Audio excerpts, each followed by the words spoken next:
and the sound worked. And then we started and the sound didn't work. And then we stopped and unplugged the sound and plugged the sound back in, and the sound worked.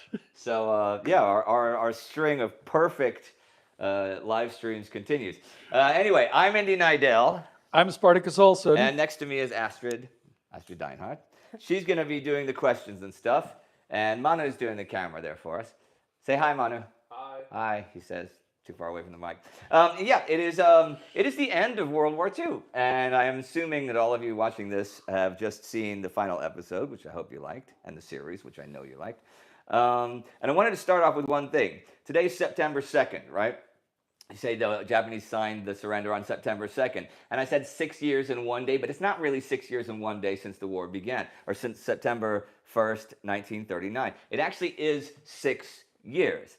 Remember during Pearl Harbor, in Hawaii, it was December 7th, but the other Japanese attacks that same day, and Hong Kong, and across the South China Sea and everything like that, it was already December 8th then because of the time difference and the international dateline and stuff. So when the Japanese are signing it on September 2nd in Tokyo Bay, it's September 1st for the Western Allies. So it really was the symbolic 6 years between beginning and end of the war. Do you want to say something?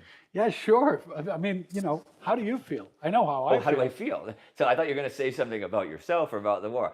Over to you. No, back to you. So, how do I feel? I've got that question a bunch, and I've asked myself that question a bunch. I'm still not entirely certain. I mean, this has been a huge part of my life. Well, you can see how I was at the end of the episode. Huge part of my life for the last 6 years, and with the Great War before that. It's 10 years and stuff. I've been feeling a certain emptiness in everyday life because I don't have those 40, 50, 60 hours a week I have to do World War II. I mean, I've got Korea, but Korea doesn't take as much time to write because it's fewer fronts. I don't know how I feel. I know when we were watching the premiere just now, and it's funny, like some figures come up like Yamashita. I'm like, hey, it's Yamashita. It's like, it's your old pal. I'm like, no, it's fucking Yamashita. He wouldn't be my old pal if I knew Yamashita. I mean, I had a very similar experience just an hour ago. Astrid got a new book today. It's like images from the Wolfschanze. And I'm going through it, and I'm like looking at all these pictures. I go, oh, look, there's Otto Dietrich, Reichspressechef, who obviously nobody normally knows who that is. Sure. And Traudl Junge and all of them. And it's like, these are people that I don't think I would like to have as friends in real life, but if you keep writing about someone week after week, okay, I'm still not friends with Hitler, in case you were wondering. So, and we never will be. But great, glad you added that. For all you people thinking you might convert us to Nazism sometime in the near future. So. Just wanted to make sure there was no, I mean, I'm asking you that, I mean, it's a bit of a leading question from my side because there's a big difference, I think, to this time around compared to when you ended the Great War. And there was this big break, and you went from one team that we had set up back then, right. Then you left them, and we started over. We started over from scratch. Right. But this time around, things just go on, sort of, in a strange way. But they don't just go on. No, not for you personally, and not for the series. But I mean, we've started new things already, and what I noticed. Yeah, we talked about them. I'm sure. Yeah. Because I went through what you're going through right now about 3 months ago. When I finished writing War Against Humanity, the wrap-up episodes that you guys have seen in the last few weeks were not written by me. They were written by Sebastian and James, who did a fantastic job at writing them, I have to say.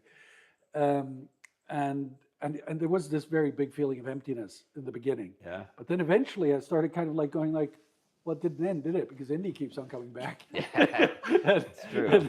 And I'm like herpes. Or Sports Illustrated, the gift that keeps giving. And my Monday conferences haven't gone away. No, that's true. No, there's definitely an empty, it's not like I'm fond of the war, because I think you and I know better than anybody what this war actually involved people who, or we know better than anybody who wasn't there or wasn't involved, I should say. But the project, absolutely already missing the project and missing my flow, getting into it. And you learn just all the micro stuff figuring stuff out that is not what the official history somewhere might say is really cool. Like, remember when we were with Richard Tucker in where were we in France? Which town were we in France? That was for well, it's 40, so it No. was 18. No, but I'm thinking, what town were we in? We were in Sedan. Yeah, in Sedan. And we're talking about, you know, when Hunziker pulled back the French, ordered the French to pull back, and he said because, you know, they couldn't blow the bridges in time and stuff. And you could see the bridges. You could see, you know, like these were blown. These bridges were blown. I can physically see the bridges. And then talking to French people and in their school books, it's completely doesn't say that. I mean, it's Hunziker, like, you know, making stuff up because it fits his narrative. It fits his narrative of, we can't hold them back. A traitor. And you could hold them back. You know, it's little things like that. But we should start dealing with some questions, yes? So we have some questions from the Brigadier patrons first before we get to your questions. Astrid, you're going to be the questioner. Here, have a mic. Give it to me. So we have a gentleman called Guillaume Deschamps, one of the Brigadiers. Very cool. I do have a question, so let's see where this goes. What were the most surprising facts you discovered during the project? This can be unrelated to the history of the war. I'm mostly wondering what came out of left field for the entire team. Yes? We get to share mics. You hear me right, yes? Well, from the war, and I've talked about this so many times, the advance of the Nigerians. I mean, come on, you can't beat that. And the East African campaign, if you guys remember, the Nigerians, you know, the African Brigade, they advanced further and faster than any other military advance in history. And you don't think, when you think of World War II, you don't think of which nations, which states, shall we say, which colony states or nations fought in World War II. You might think, oh, well, Germany was there. I think the USSR was there. Nigeria. No, you don't say it like that. And that was things like that I'm always really, really impressed with. And some of the campaigns that worked really well and some that really went to hell. And some of the figures, I'm really impressed with figures like Bill Slim. I like that, the way, I don't know if I would like him if I met him, but I'm impressed with him. I don't know, what about you? I think the thing that surprised me the most, specifically in my field, was diving deeper into how Germans were treated by the Nazis and by Gestapo. That's an episode that you and I did together, Astrid, actually. And I kind of never really, I mean, in 40 years of studying this, I'd never really dealt with how the Germans, everyday, ordinary Germans, were treated by the Nazi police machine. And what surprised me, and that really came out of left field for me, is that they weren't at all as prosecuted as people think. Yeah? Yeah, that astonished me. I mean, to the point of where the SS actually specifically gave orders to not go after Germans because they didn't want to, they didn't want to alienate them from Nazism. So we get all of these stories of people because they did take examples and you know, execute people just to show that you shouldn't drop out of line and all that, but your average German was actually not at all very much hunted by the Gestapo or the SS. And that astonished me. I really did not know that until I did the research. Okay, Astrid, we have more Brigadier stuff. I like the magnets on this. Yes, very cool. So Steve O'Martin says, you are giving away a couple of phones, but what about the map? Well, which map? Oh boy. Actually, you feel that. I have no idea how to answer that question. Go ahead. Okay. Well, so Stephen Martin wants it, apparently. There are 3 World War II maps that have been in the background for a longer and more substantial time. There are a number of other smaller maps, but the 3 big maps are the first one we had, which is the official 1944 U.S. Army Geographical Services I map wish we had of the the geological world. survey. 1944 Army Geological Survey of the world cool. behind it. But no, it's the Geographical Services of the U.S. Army 1944 official map of the world, which is kind of cool because in the middle of it you can see Poland, for instance, and it has the demarcation line between the Soviet and Nazi division. Oh, yeah. But otherwise, other than that, it's like Poland as it should be in 1939. We have that map. And then we have the map that I created from like actually smashing together a number of different staff maps and Army Air Force maps and stuff for D-Day, which also has all of the lines in it and all of that. And then we have the map that we're using right now, which is actually the state of the war in January 1945. With all of the inland waterways, lakes, and rivers moved a few hundred miles to the west. Where there's a funny story there. So that's true. Look at the map. You see the Great so, Lakes aren't that far west. Like Ladoga, no, they're not that so far west. This is what happened. I created that map on my laptop, right? And what I used was a vector map of the world. And then I recreated all of the borders of all of the neutral nations. I recreated from the actual reports of the Allied fronts, January 1945. I painted all of those in, got it all really beautiful. The lakes were, of course, there in the original vector map that I was using.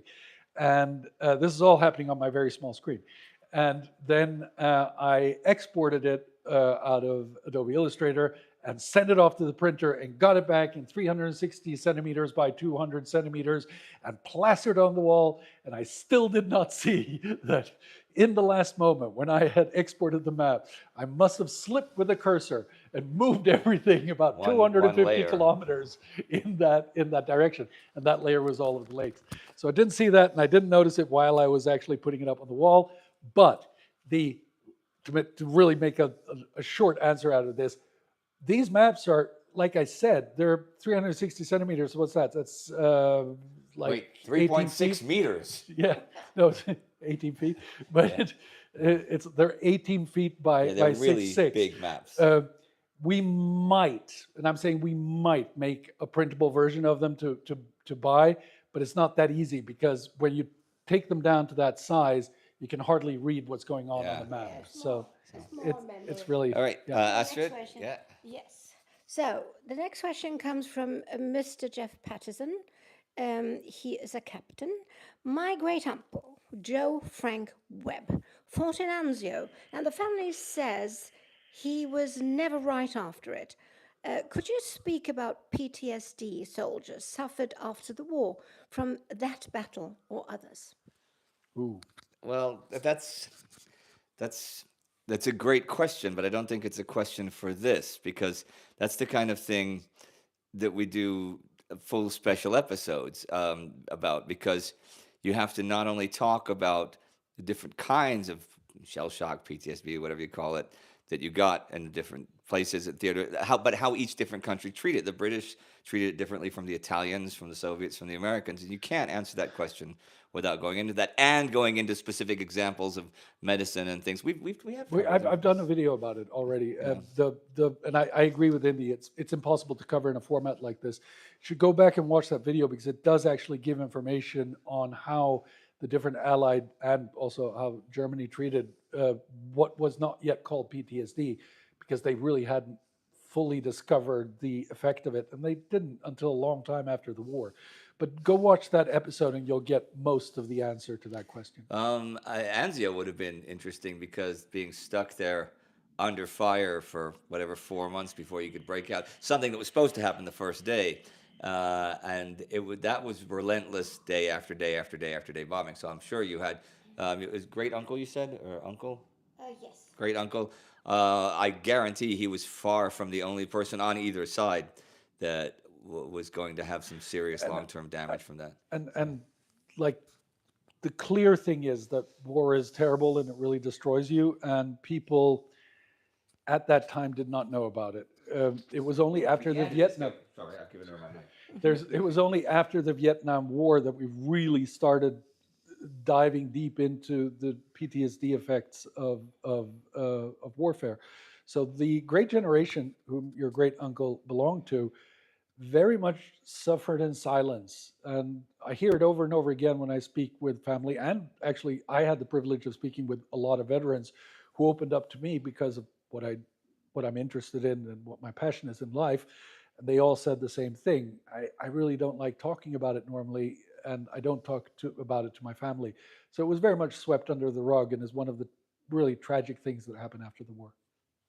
Okay. Thank you, Spartacus. Fry R says, What is the typical day of work for all the staff on the series? Okay, go and get a beer or something, because I'm going to go through each and every member of the staff and tell you you're what not. a typical day for them is. And by typical, and I've got to go minute by minute. Awaken, 6:55. Don't Stir do the that. coffee. What's a typical day for you, Indy? A typical day for me now is not a typical day for me in, say, let's say before Korea, and say March or April 1945 or 2024 Yeah. when it's running. A typical work day for me then would be get up around 9. I usually go to bed around midnight, 12:31. Sometimes during baseball season, depends if the Astros are playing, because I sometimes stay up late to watch Astros games. Go Astros. You knew I was going to get that in, right? But I'd get up around 9. I'll open Slack to see if there are any fires, TimeGhost fires that need me to put them out, if there's any problem with some upload or problem with some script or something while I'm having coffee and having breakfast. I'll look at the newspaper. If this is March or April, I'll probably, before I go to work, I'll go to the gym for an hour and a half. And then I lived about half an hour away from my studio office. Now it is a 3-minute walk, which is pretty cool. And I'd go there and I'd sit down from, say, 10:30. No, if I go to the gym, then it'd be 11:30.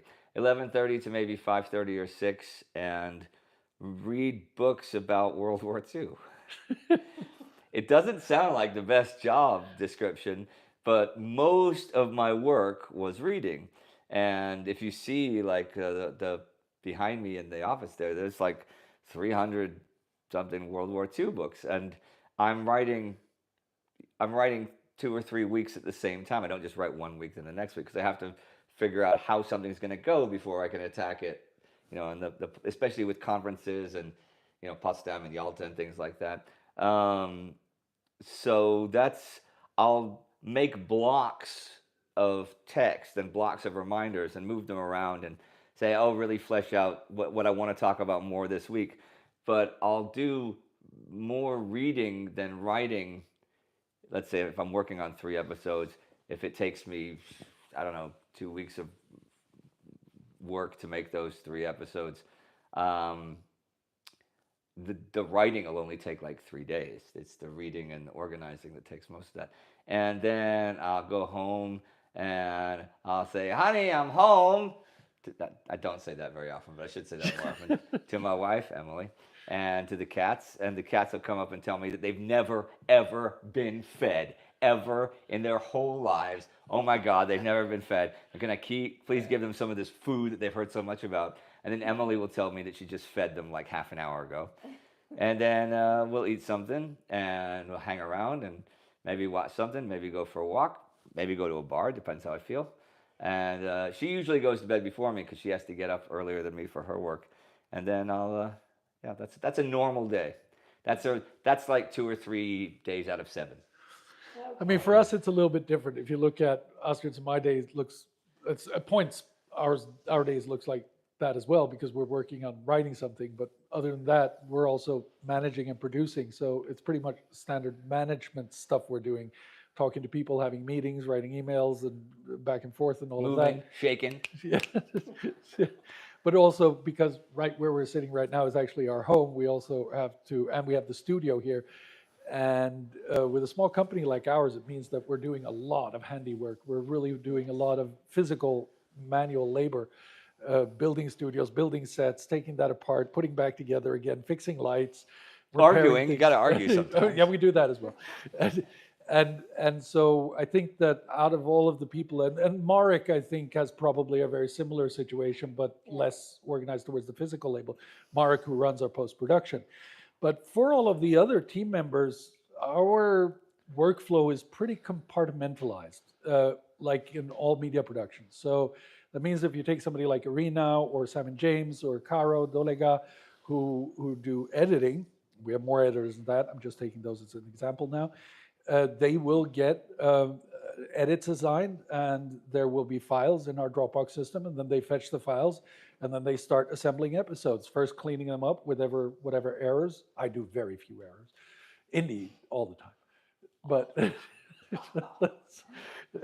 So they got to clean up the file, get rid of all of the errors, get that done, and then they start researching archive, and they put archive on it, they put music, they put all of those things.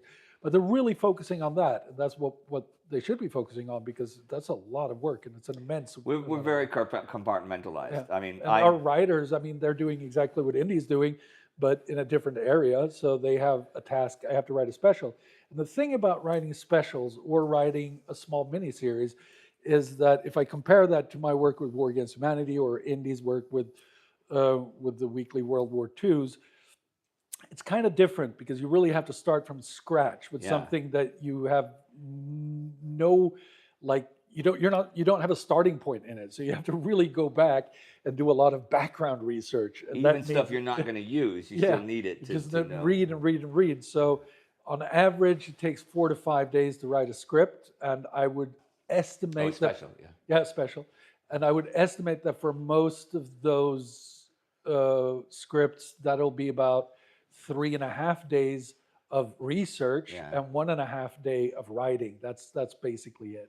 So it's basically a 3-to-1 ratio. And then I rewrite them so it sounds like my voice. So that's true. And although, get 10 points to James and Marcus and Frankie when you're still with us. They got so much better at writing scripts that they were written in my voice. They'd be like, I don't have to change anything here. This sounds how like I would say it, right? Yeah. I always rewrite the conclusions, but whatever they are. Okay, Bill L. He is just saying he thanks us all for great work. We thank Bill Errol. Yes. Okay. For the memories. And then Frey R. asked for Indy. No, it's Carrie McDuff. Carrie McDuff. Carrie McDuff. Who were you talking to on the phone? And let me say another question. Will you do any special focusing on the many Far East prisoners of war, mainly those from British and Commonwealth countries? So, 2 questions. Okay. Prisoners first. Well, we're doing epilogue stuff, and we haven't finished doing it, but I thought it was you hitting the thing next to me going, what? What did I do? We're going to combine the special about the cats with the prisoners. We thought that would be nice with the kittens and prisoners. So lighten the mood a little. But there lighten will. The mood. That's something that it's more his wheelhouse and his future specials that will be addressed. Although I know that it's not something we have fully discussed how we're going to do it. As for who I'm talking to on the phone, have you not guessed by now? Conrad von Hotzendorf. Of course. Yes, of course. It's Conrad von. He didn't die. It's Franz Conrad von Hotzendorf, former Imperial Chief of Staff of the Austro-Hungarian Army, and, other than myself, the biggest star of the Great War Channel, which was so weird that he became. What was it they said about Conrad? Oh yeah, he said he was the worst kind of maniac. They described him. It was a quote. He was the worst kind of maniac, completely incompetent, but with limitless energy. What a great combination. All right. Yeah. Yeah, we should do some shorter questions. Yeah, I put him up in the set, actually. Okay, so, Huanga Ho, how do you choose your sources? Oh, boy. Okay, that's for you then. Okay, cool. Okay, so I'm going to spread this for all of us. It really, really varies on the subject. There are subjects, like, for instance, the military war, where there is a lot of literature. So Indy has at his disposal an enormous amount. Yeah. A lot of it sucks. Most of it's average. Some is very good. Exactly. But there's a lot. So Indy's job will mostly be beyond the things that he already knows by himself. The things that he needs to verify is going to be based on looking at which are the most reliable books you can use, because there are so many published. And combining like 3 or 4 or 5 or 6 sources for each front to try and get the real story of what happened, because there's slight discrepancies, and you can usually figure it out putting it together, especially if you put it together with battle reports, after action reports, and things. Yeah. And then you get to the other extreme, and the other extreme is very often, unfortunately, in my area. That is where there are very few complete works on what is going on. So there is no real complete work, like non-academic work on the entire Holocaust, for instance. So there, it's very much a question of going back to the original sources, looking at things like SS records, looking at the SS reports, the situation reports, and stuff like that, and then a great variety of books, and finding the actual academic books that are out there. And they're not so easy to get. Many of them are not digitized, so you have to really look through the bibliography of a lot of other books to find the references to the academic books, and then get them, like for instance, the chronology of Auschwitz, which goes through all of the salvage reports day by day for all of the days of the existence of the camp, from the beginning of the camp in 1939 to when it was liberated, or actually a few days after it was liberated, even in January 1945. So that's like the two extremes, where one, you don't have it. And otherwise, it's pretty much a mix of that. If you look at what James and Sebastian and Frankie and all of the writers have been doing, they're really using a mix of academic works and publicly available popular books about the war. We do talk about, so I mean, because there's sometimes if there's a subject or a field or a front when you'll start working on, and somebody else will be writing a special or something about something to do with that, and I'll say, don't use that guy. It's complete bias in this way, or it's non-factually verified and stuff. So we do work together. And I think it's really important to point that out. We are not, or most of us are not amateur historians. I am. Indy's not. I'm a passionate amateur historian since I was 6 years old and started studying the Holocaust when I was 10. But the rest of our writers, all of them are actual academic historians with pieces of paper that say that we're historians. And that means that one of the main things that they learned while they were at university was exactly that. How do I find sources for what I am looking for? Verifying sources. Exactly. Trusting sources. So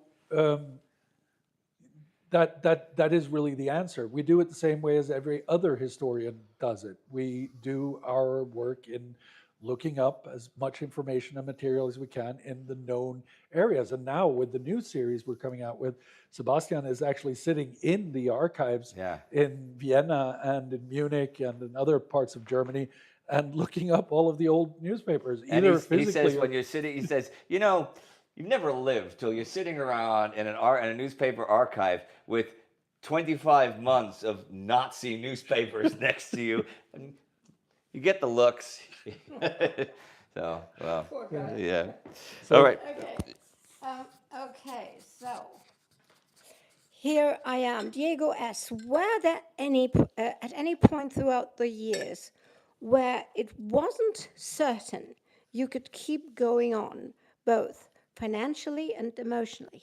I can say yes, because we had, because I do the bookkeeping, and there was a point shortly before D-Day when I thought, okay, I throw the towel. Can I say this? I was throwing the towel because I said, guys, we can't do this anymore because I'm broke. And thanks. Corona would really mess things up. Yes, and then the TimeGhost army stepped up in such a huge way that we all cried. We cried for love, and my God! And I was able to pay my invoices to Reuters, and for archive material and for all the editors, and yes, that saved us. Emotionally, no, but there have been times when one of the regular Saturday episodes was almost going to be late and have to come on a Sunday. And okay, so sure, that's unfortunate for the editors and stuff, but for me and Sparty and Astrid, that is not going to happen. That's just not going to happen. No. I don't care if you're moving. Your grandma died. I don't care. This comes out on Saturday. It comes out today.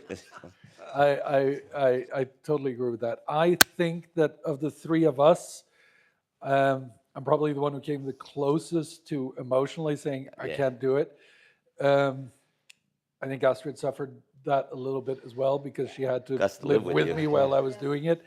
There was a period, there were two periods actually, when it was starting to get me to the point of where I was feeling, oh God, I can't go on doing this. The first one was right after or during the 100 days of Operation Reinhardt, where every day I was only dealing with the murder of little babies, basically. That was not doing my head a good favor. I had nightmares. I couldn't sleep properly. It was not good. And there I was really thinking, okay, I just can't go on doing this. But you guys kept me going. You did, because the discussions and the comments, the fantastic feedback is what really made me say, okay, no, I'm going to soldier through. I'm going to get it done. And, it's also thinking of the fact that, what am I complaining about?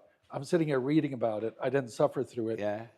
And that really helps Or you. know someone that suffered through yeah. it. You know what? It's funny. I'll sometimes, I love answering comments. We all do comments. We all go through the comments. All the comments are answered. If they're all read, we can't go through all of them ourselves. We go through as many as we can. But I'll answer something, and somebody will write, that's not the real Indy Neidell. Why would I not read the comments on my channel? And I don't understand. There obviously must be lots of channels, maybe history channels, I don't know, that people don't address their own comments. That's half of what we do. Yes. We're not just if we're gonna just make a documentary, we could do it like Ken Burns, just film it 3 years ahead and boom, there, release it. There you go. The comments is that's the interactivity is. That's I love sitting up drunk at 2 a.m. arguing with some idiot who doesn't understand what I was trying to say, because I'm always right, obviously. Obviously, ask my wife. But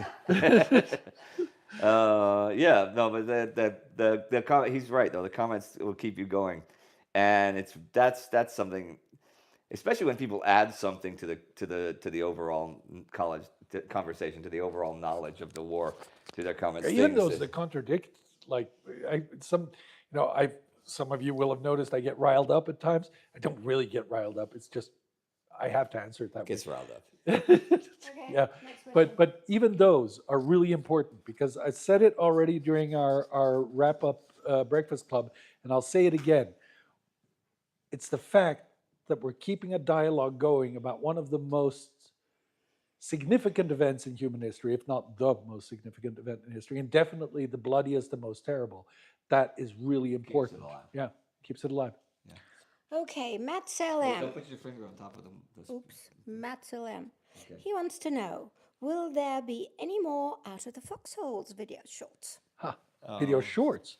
I'm still on. I just filmed like 5 of them today. And I filmed like 5 or 6 the day before yesterday. There might be some Out of the Foxholes video longs, as long as people keep coming up with questions. Yeah. Sure. Yeah.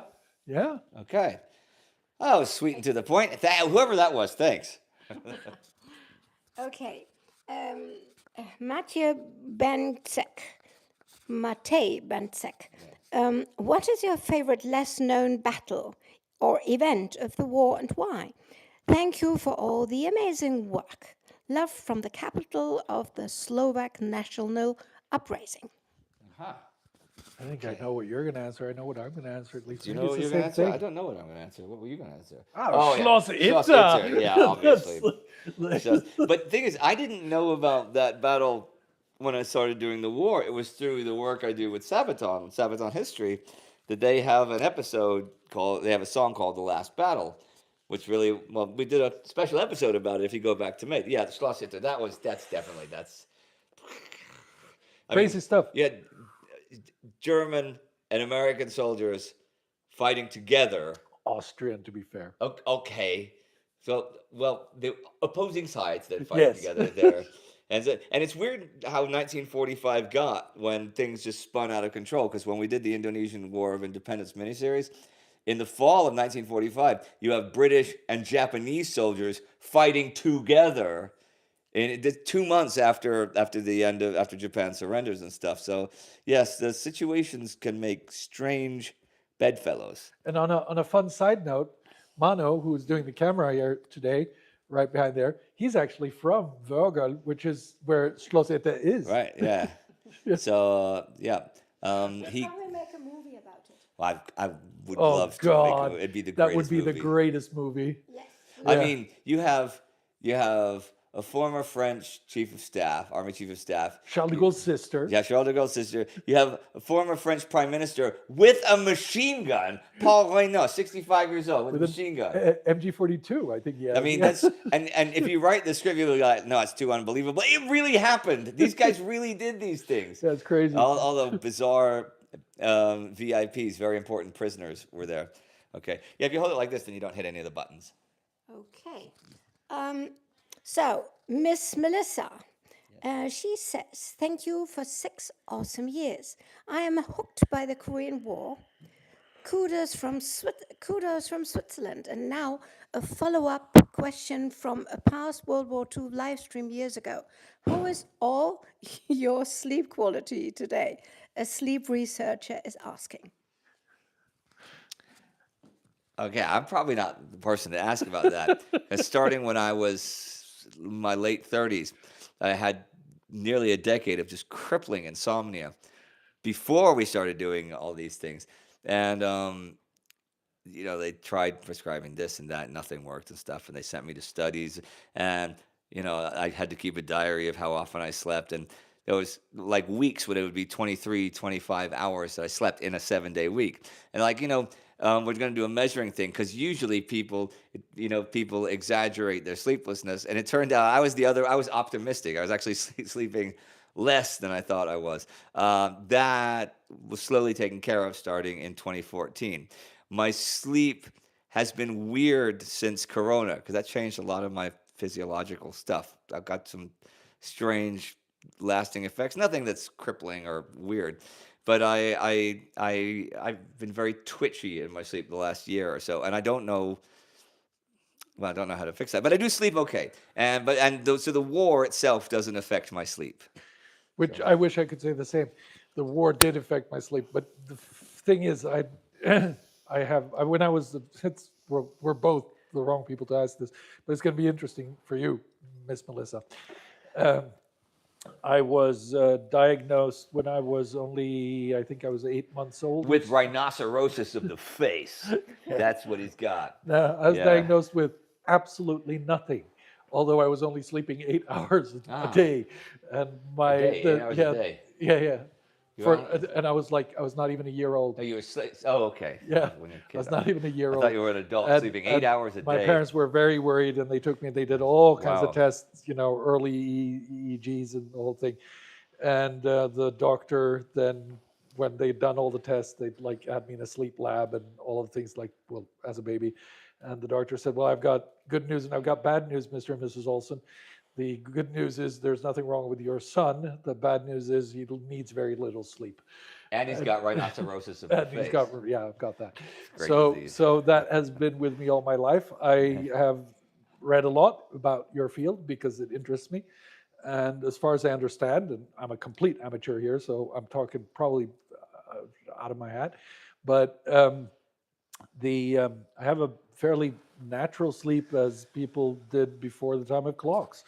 I fall asleep, I wake up, and I do that a lot during the night, and then I sleep a little during the day, and I get 6 hours of sleep total maybe in 24 hours, and I'm good with that. I will say, because of the years of insomnia, that I'm very, very protective of my sleep and of when I have to do things or why I should do something that would make me not sleep as much as I wanted to sleep, because I like to sleep 9 or 10 hours in a 24-hour period.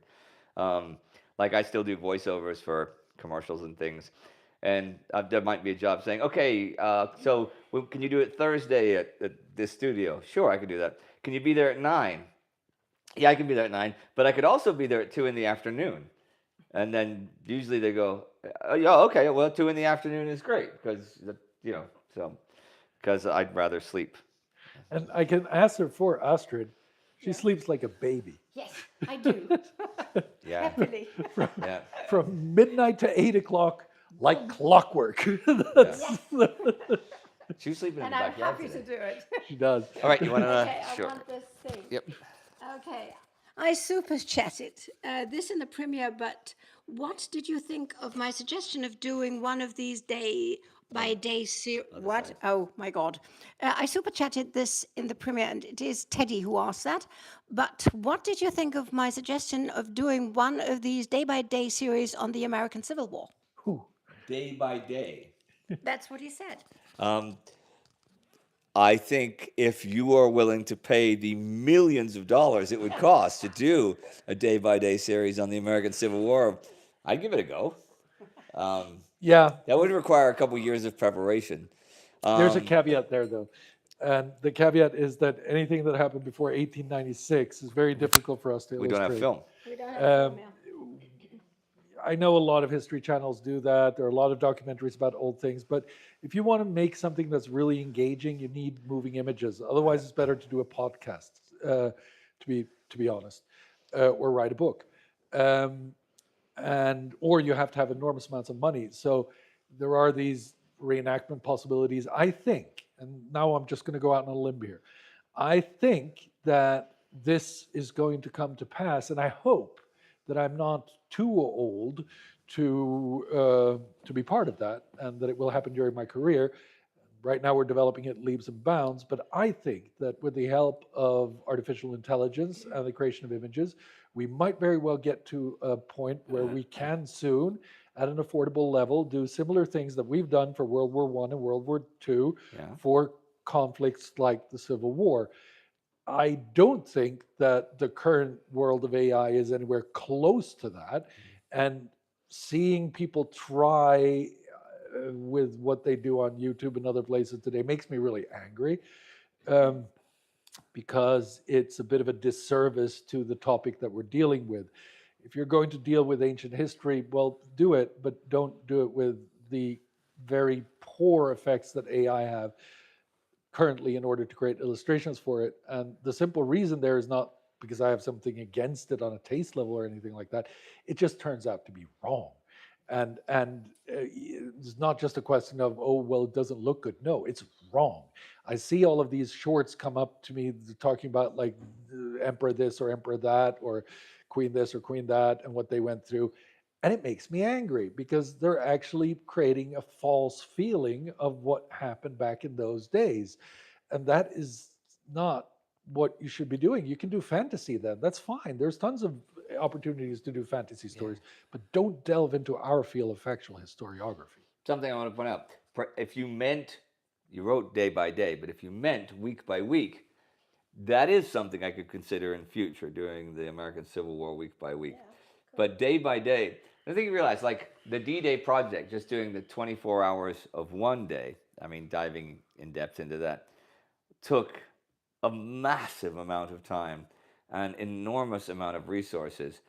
And even there, I could find things to talk about 365 days of the year during the American Civil War. Sure, no problem. You could probably do at least 10 minutes, even on a day when it's a couple weeks after a battle. There's still stuff you could talk about. But you don't realize I'm not just sitting in a garage talking on a computer. It costs a lot of money to do this stuff. A lot of money. Yeah. And I mean, comparatively not. If you Not look compared at, to film or TV. Yeah, No. and if you look at great, like, I have to say, and that's, one of the things that we use a bit as a litmus test to see if it's something that we should be doing with TimeGhost. If you look at the traditional documentary world, and we had a lot of discussions about this before we started World War II, actually, is it something where we could add something beyond what has already been done? And in the case of the American Civil War, it's really hard for me at this point to see, with the resources that we would have for an online series. Same with World War II, doing the chronological. Sure, I understand that. But doing with the limitations that I just talked about when it comes to getting archived material and everything that goes in that direction, it's at this point very hard for me to see how we could do something that would be a lot more in-depth and telling than what Ken Burns did with his Civil War series in the 1980s. Simply because of that, not because we could certainly do a podcast about it where we could tell a lot more than Ken Burns does, but when we're talking about moving images, it's very, very, very difficult to see how we could do something more than that at this point. And again, AI might solve it. All right. Okay, Jose from Indiana here. How has your perspective on the war changed since you began this series? I learned that the Japanese lost. No, how has my perspective changed? Oh gosh, it's changed a lot. You remember when we were discussing whether or not I didn't want to do the Second World War at first. But we needed to get TimeGhost really off the ground. We needed to do something like that, and there's nothing else like that.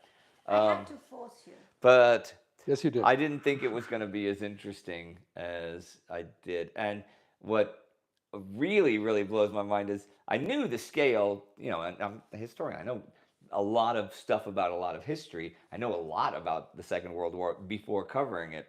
But the scale and the monstrosity everywhere, God, there's so many things that were eye-openers. Every week there was an eye-opener about something or other. Absolutely. I agree with that fully. What I think was, I've been actually specializing in World War II longer than Indy has, and I went into it thinking that, it would just be more in-depth of what I already knew, which it wasn't. It was the same thing as Indy. It was every week there was a new thing. But what struck me the most was something that I sort of knew, but I hadn't really viscerally felt it until we did the war. And that is how short the time is that gets covered in most documentaries. Because if you look at most stuff that's going on out there, it's about it's after the turning point for the Allies that you really get most documentaries. So we're talking about D-Day, Operation Overlord, Bagration, and stuff like that. And then you got a little bit in 1941, maybe about Barbarossa, but not very much. And the chronological format really put into perspective something that I knew intellectually but had not understood emotionally. And that is how long the period was when Germany and Japan were actually winning the war. And it turned around. That was and I think that's also important when you try to understand the war, because for us here in 2024, it looks a little bit like, well, the Axis started a war, the world rallied and beat them, and well, that's a good thing, isn't it?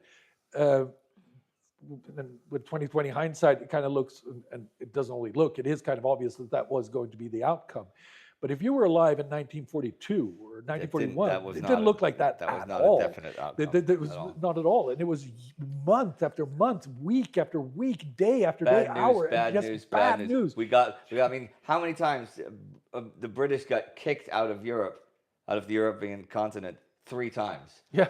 Dunkirk, Greece, Norway, kicked out 3 times. That's, and entering the continent again at D-Day, which was no guarantee that that's going to work.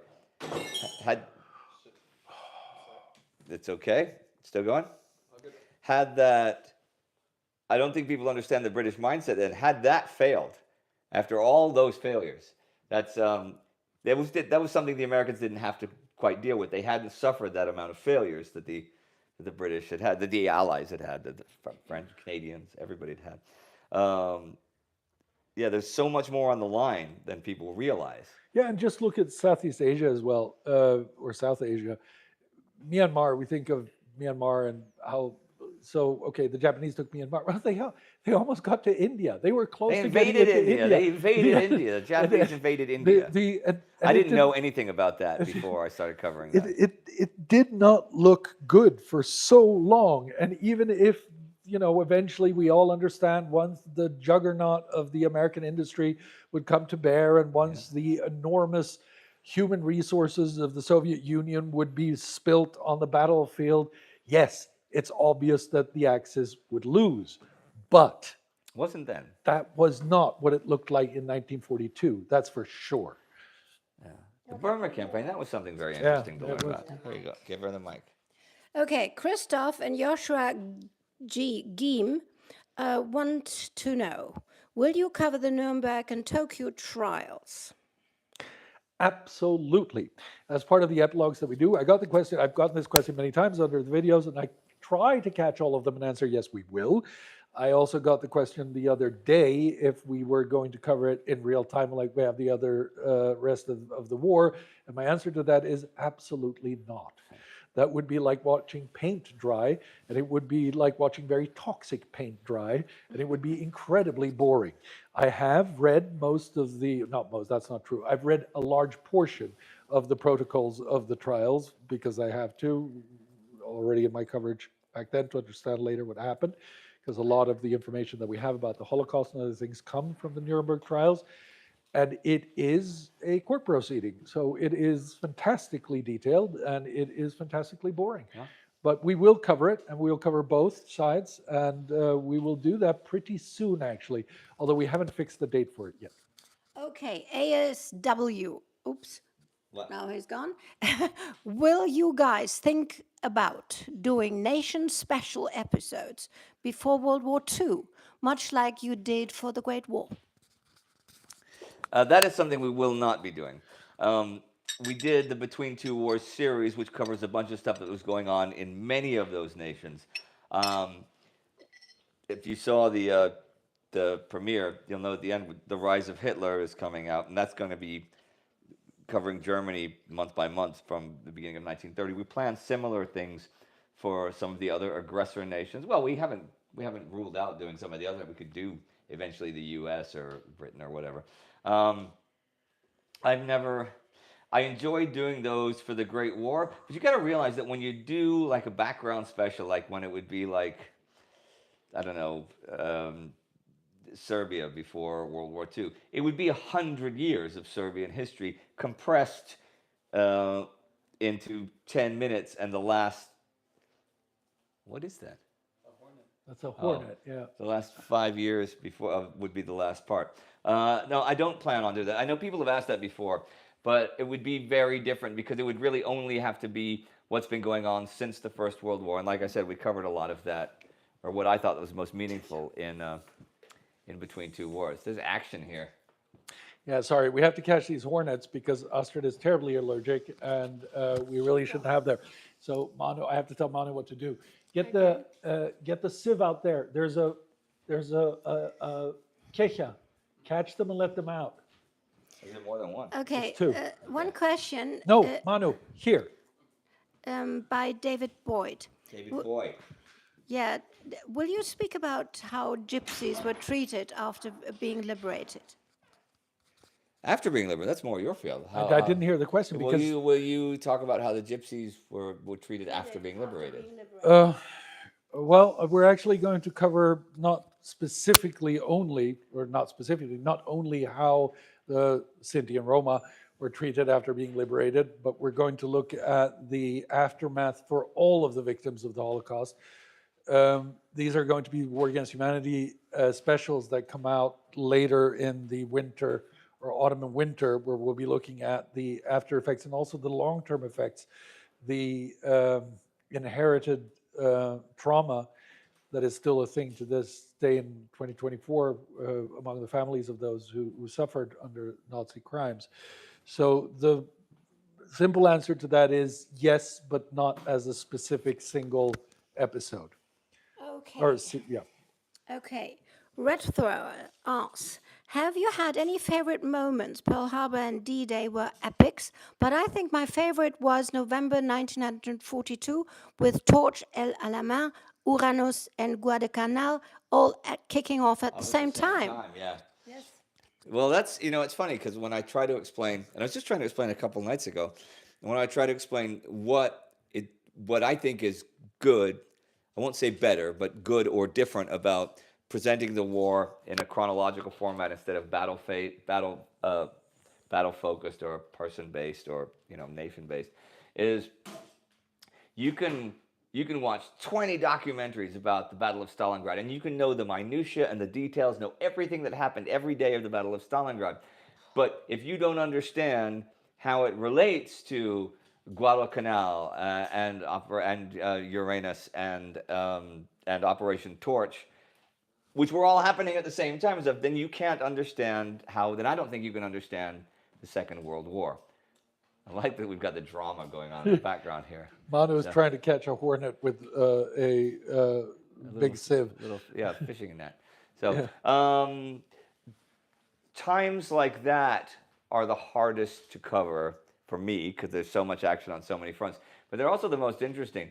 I really enjoyed, in terms of just doing the research, February and March 1945, when the Burma front was exploding again, and the Western front was exploding, and the Eastern front was exploding, and Okinawa and Iwo Jima, and there was still stuff in the Philippines. There was so much stuff, which meant my job was a lot harder, but it was also super interesting to try and see how it all fits together. Why what's going on the Western front is related to, say, Okinawa or Iwo Jima because of supplies and what we have and what we don't have. Yeah, a good question. Okay. Rat thrower. Have you had any? Oh no, that was the Rapsilian rat. Do you plan to cover the advancement of nuclear weapons on the Korean War channel? Yeah.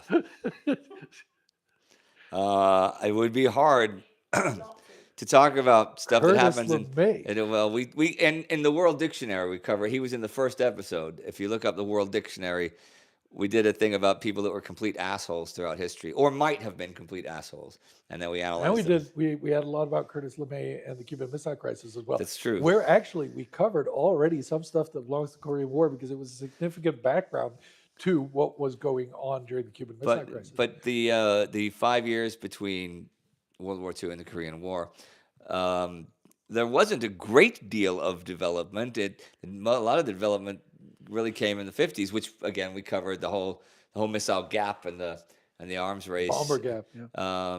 In the Cuban Missile Crisis series. But of course I have to talk about the nuclear option in Korea. Actually, in an episode we're shooting tomorrow, a Korean War episode we're shooting tomorrow, which I believe is September 24th, 1950. Mao Zedong is giving a speech, spoiler, already about the need for the Chinese to actively join the war, to send troops to actively join the war, and saying that he doesn't care that the Americans have atomic bombs. They can use those atomic bombs, and he will respond with his grenade, whatever that means. But I do quote that. So. Okay, here's something kind of sad.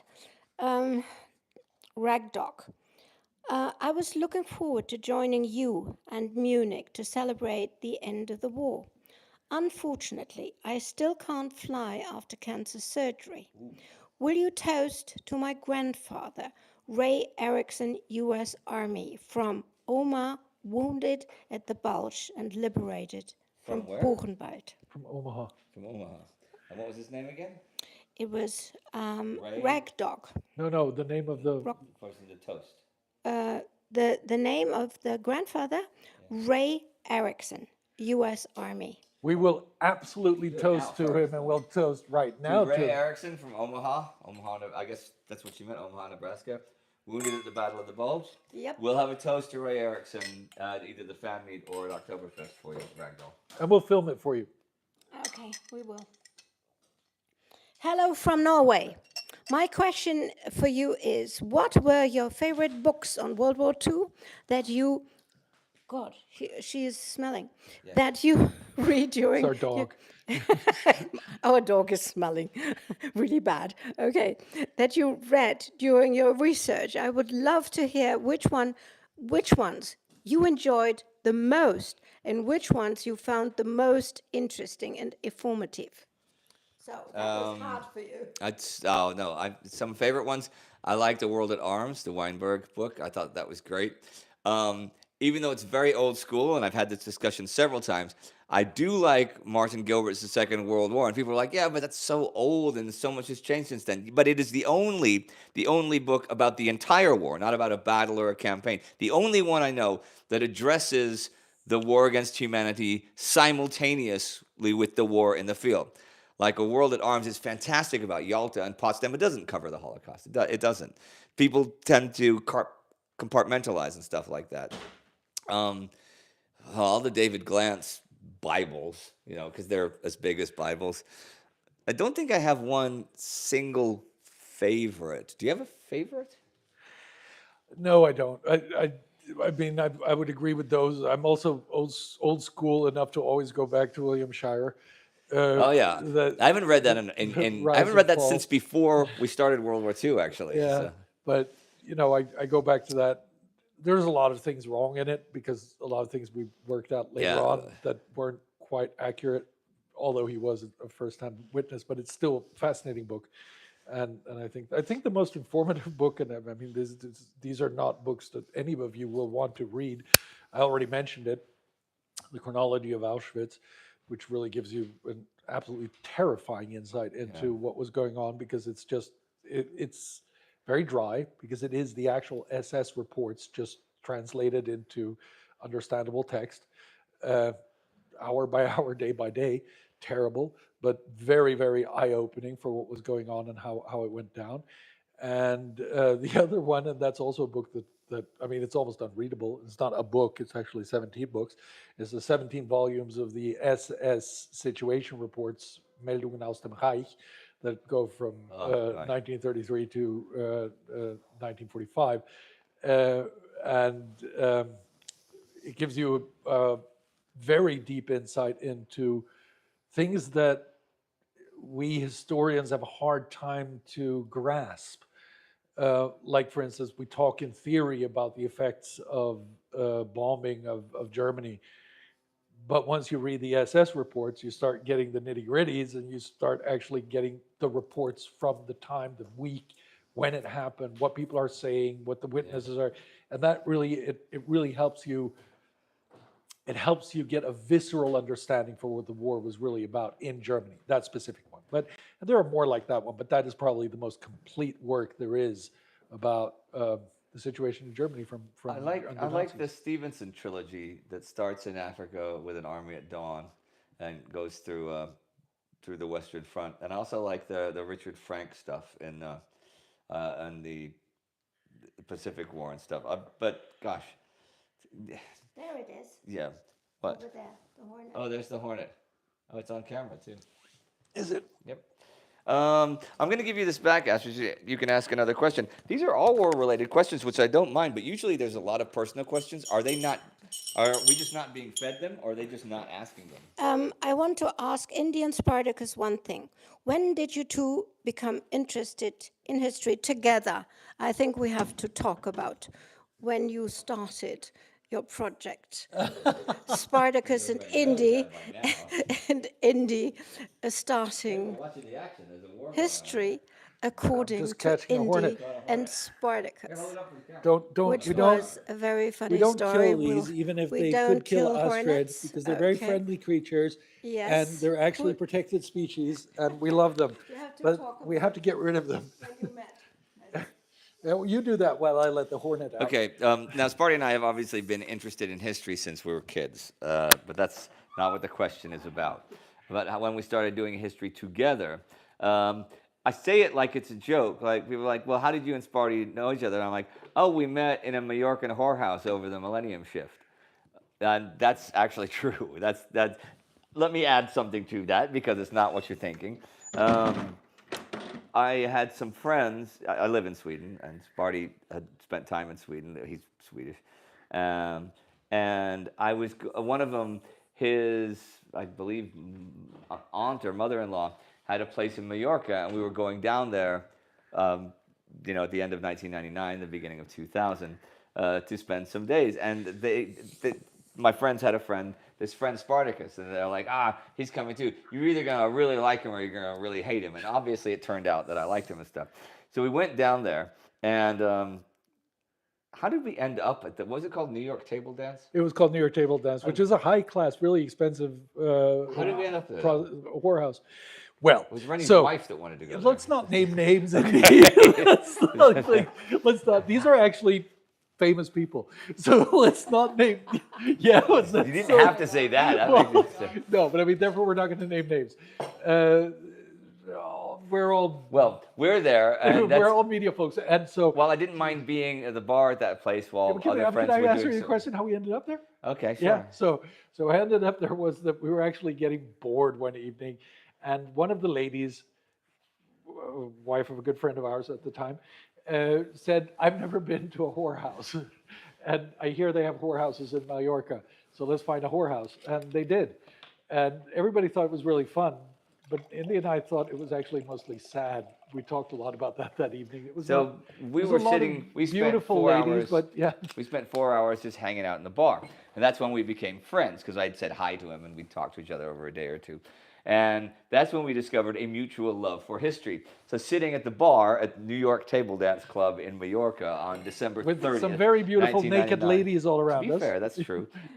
That's when we came up with our first project, which had no ego involved in it at all. Which There was was called, gin it involved. was called Indy and Sparty's History of the World.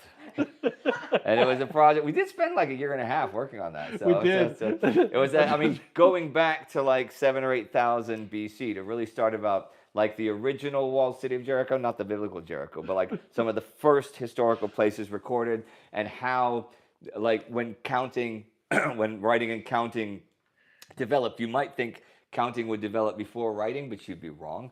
So see things like this. So yeah, and going through, gosh, that would have been that was a daunting project. But anyhow, after that weekend, we remained in touch.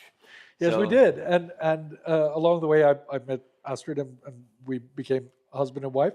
And one of the things actually that which brings us all three together, was Coubertin. well, no, but that was later even, because before you came to Coubertin, what Astrid and I discovered is that you and I and Astrid had the same idea, but exactly the same idea. I don't know if you remember this, but we called it.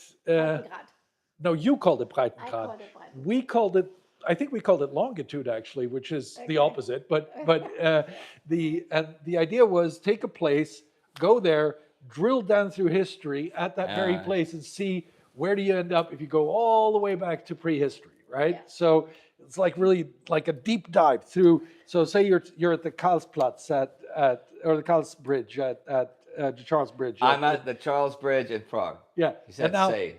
Yeah, okay. So you start there, and then you go back, and you see the whole 30 Years' War, you see everything that went on there, but you also end up then with the early settlements of Prague. And that was like the same idea. And when Astrid and I met the first time, that was actually something we talked about. And she asked me, so because I talked about you, and I talked about our history of the world and stuff like that. And Astrid was like, oh, history, yeah, I'm also interested in some things that have to do with history. And I have this concept, and she told me about Breitengrad, and I said, you kidding me? We had exactly the same idea. Like Most is the But then Charles Bridge. eventually what we came together about was actually history of sport, history of the Olympics. Yeah. Yes. But we'll talk about Coubertin another time. Give us another question. Okay. Blech B. Hello, TimeGhost. Thank Hello. you. Thank you so much for your fantastic and diligent work. It's been so fun and incredibly fascinating to learn so much from you. My question is, what lesser-known figure of World War II do you find most inspiring? What lesser-known figure? It depends what lesser known is. To the world public, obviously like Bill Slim. But if you're anybody that studies World War II knows who Bill Slim is, right? I know my answer, but yeah. Okay, what's your answer? My answer is definitely Hans Oster. Oh yeah, sure. Yeah. Canaris too and stuff. But I mean, Canaris is better known than Oster. Oster is known in Germany, of course, but he's not known outside of Germany. He was the deputy head of the Abwehr, the German military intelligence. Some of you will have seen me cover him in various episodes. Astrid has covered him in Spies and Ties as well. Indy, you've mentioned him. Yeah, sure. And he was executed on the 17th of April, 1945, same time as Canaris, because they had found his diary. And the thing is, and this is why I find him most inspiring, is that he redefined the idea of patriotism as being a German. He was from the early days in the Nazi resistance and infiltrated the Abwehr and probably influenced Canaris as well in that job. He tried to orchestrate several coups to get rid of the Nazis, to get rid of Hitler, and that all that's fine and dandy. There's a lot of characters that did that, but it's actually the philosophical aspect of Hans Oster which I find is the most inspiring, and that is. I'm paraphrasing now because I don't have the quote exactly in my head, but basically what he said is that if your nation has been taken over by bandits, the only patriotic duty you have is to oppose those bandits. Yeah. And even if it means treason. And that's I think it's really, really inspiring. Other smaller, not even smaller. Zhao Enlai, Mao's head of security, find him fascinating. Oh, absolutely. You covered him as well. We all covered him, actually. Yeah, and we'll see a lot of him later this year in the Chinese Civil War or Chinese Revolution, whatever you want to call it. When we were doing a bunch of the Soviet front commanders actually really became my friends after so many years of time moving from front to front to front, and not just guys like Rokossovsky that everybody knows, like Perkayev and people like that, Cherniakovsky and stuff. Poor Cherniakovsky.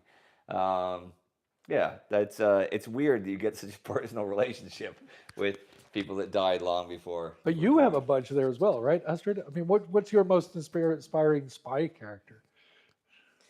Eddie Chapman, huh? Eddie Chapman. Yeah, I like Eddie Chapman as well. I think he's great. Agent Zigzag. Yeah. Talking about Hans Oster, a friend of ours, with our help, will write a book about the Abwehr, and especially about Canaris and Oster, and we will help him with it.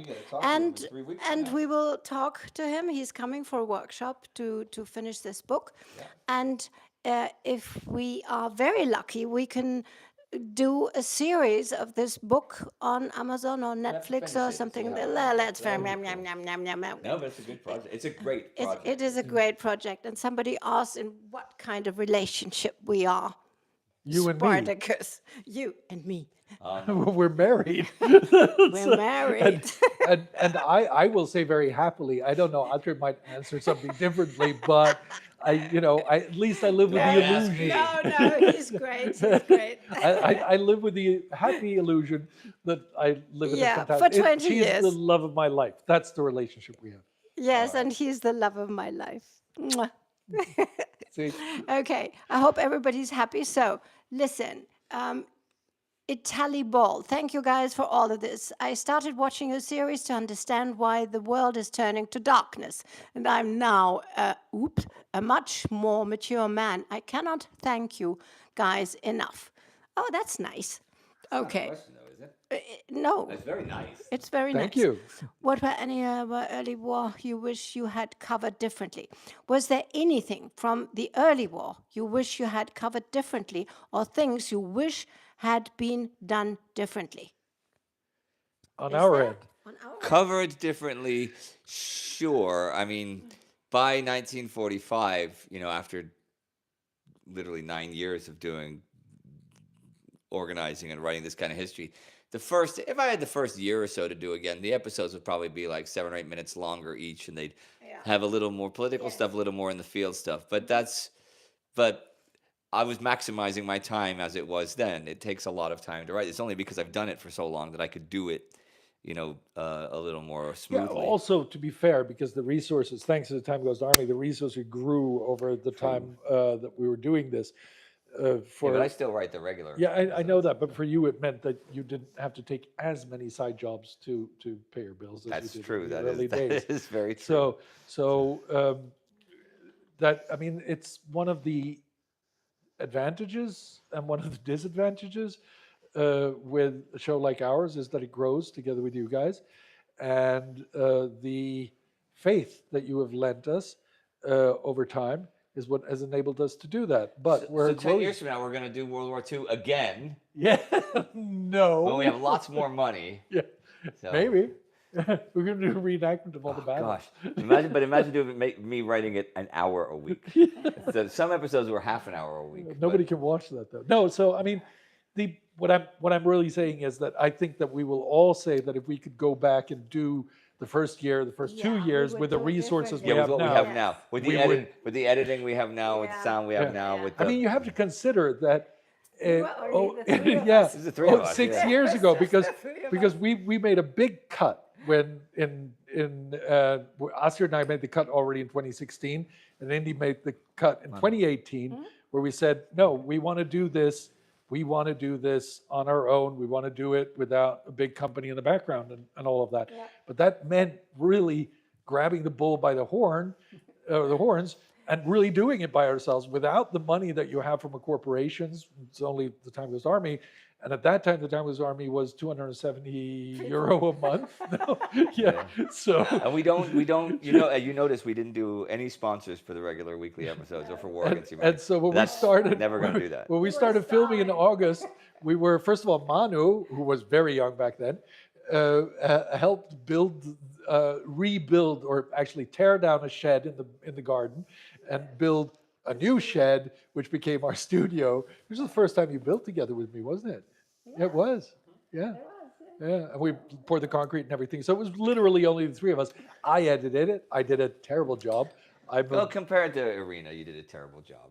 Yeah. But it's not an objectively terrible job. No, it was yeah, but I mean, compared to our standard, it was not good. But Yeah. but anyway, so we've come from that little like squeezed in studio. The studio's grown. Now we have another studio.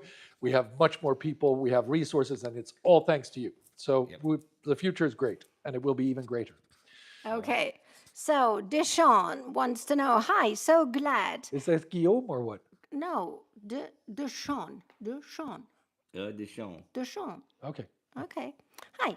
So glad we've reached the end. My question is for all the three of you about the Cold War. What's your favorite event of the Cold War to cover historically?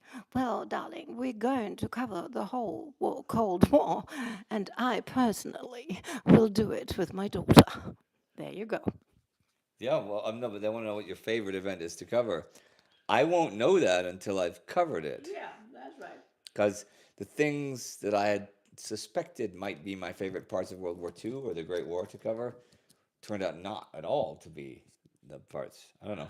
Well, yeah, I don't need a mic. I have a mic.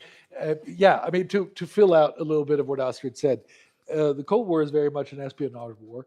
Yes. A lot of spying. So there will be that, and since that is the passion of my dear spouse. Spying. Yeah. And she does it together with Anna. They will be doing a large part of it. But we're already covering the Cold War. We're covering Korea. So Indy is writing about the Cold War every day. Week. There's a lot of China stuff. It's a little bit of a misunderstanding. The Cold War is really not an event. It's millions of events. Millions of events. And therefore, what I look forward to the most right now, but like Indy, I might very, very well change my mind about that. But what I'm looking forward to the most is actually covering the space race, and looking at how that goes beyond the technical part of it, beyond the sort of let's get to the moon first, and really ties into the whole Cold War conflict. Okay. Sorry. Okay. That's all right. So yeah. So, Henry Hillingsworth, good evening, Indy. With these series over, will you miss getting to wear 1940s style clothes on the regular, or are you glad to move to the 50s? No, we're going back to the 30s, I'm afraid. Yeah, that's true. And the rise of Hitler, I will be wearing clothes from the 1930s, and clothes from 1950 and 51, and ties from that in Korea. And I guess when we do, if there's long form content on the World War II channel that I'm in, then I will still be in 1940s clothes. What I do miss, though, and what I mentioned to her today, was it's been a long time since I've worn a geometrosity tie. You remember? Yes. You remember that great tie that we had, like for the Soviet luncheon on the Sundays? Yes. That was the best. That was somebody designed that tie and thought that was a nice tie. They made that pattern and they made it in a tie. Indy nearly fainted. And that's actually the tie that sold for the most money on the tie auctions when we had the tie auctions. I will miss some of the different ties. Yes, we're gonna auction off the ties on our merch site. So it's gonna be done in a couple of days. Couple of weeks, honey. Really? Yeah. We've got enough stuff going on this week. Yeah. Oh, We've got okay. Oktoberfest coming up. Okay, so after Oktoberfest? Yes. Okay, Watch this keep space. watching. Okay. Hello, Indy and Spartacus. I have a question regarding Indy's time in voice acting roles. How did you find voicing the Skaven in the... Yeah. Thank you for all your amazing and informative content. Maybe you repeat what that's I called. don't know how to... Skaven Scavenger. in... No, the Skaven was a It was a tough voice. Oh my God. How did I enjoy doing that? I enjoyed doing that a lot. The thing is, you could only do it for like half an hour, and then I'd have to rest, and then do it like half an hour. Some of you know I've done voiceovers since like the 80s. What was the actual question? How did I enjoy doing that? Thank Or you for amazing. No. She just want. how did I find voicing? Oh, I enjoyed doing the Skaven. I thought it was great doing the Skaven, and well spotted. I have no idea how you know that I did the Skaven, but because the whole Helldiver stuff, a lot of people haven't played. But Here's something very interesting for you. Okay, there's something interesting. Scott Komenitsky. Is there any chance of a video on how World War II affected baseball? Ha ha. yeah, sure. Oh boy! Now here he goes. You guys go get a drink. You guys go. So the Astros weren't around back then, unfortunately. The Houston team, it was a minor league team. They were called the Buffaloes, and they featured some of the great future stars of the 1930s, like Dizzy Dean and Joe Medwick. Very interesting stuff, right? Yeah, the Second World War obviously affected baseball greatly, not just in that many players went to war, but also the way the ball was, they deadened the ball, and long story. Yes, is the answer. Obviously, I'm going to do a special about that. Obviously. Okay, the fisherman wants to know, first of all, congratulations on finishing a fantastic show. Second, let's consider a big question. What did you learn about humanity over the course of studying the Second World War? Humanity. Never trust a person from Germany, Japan, Britain, America, the Soviet Union, Italy, Poland, Yugoslavia, Austria, France, Belgium, Canada, the Netherlands. I could go on. Shall I go on? No. What did I learn about humanity? I learned it's easy to say just the monstrous depths to which humanity is capable of plumbing, and also the monstrous scientific achievements and the speed with which we can achieve those scientific achievements in the face of necessity or perceived necessity.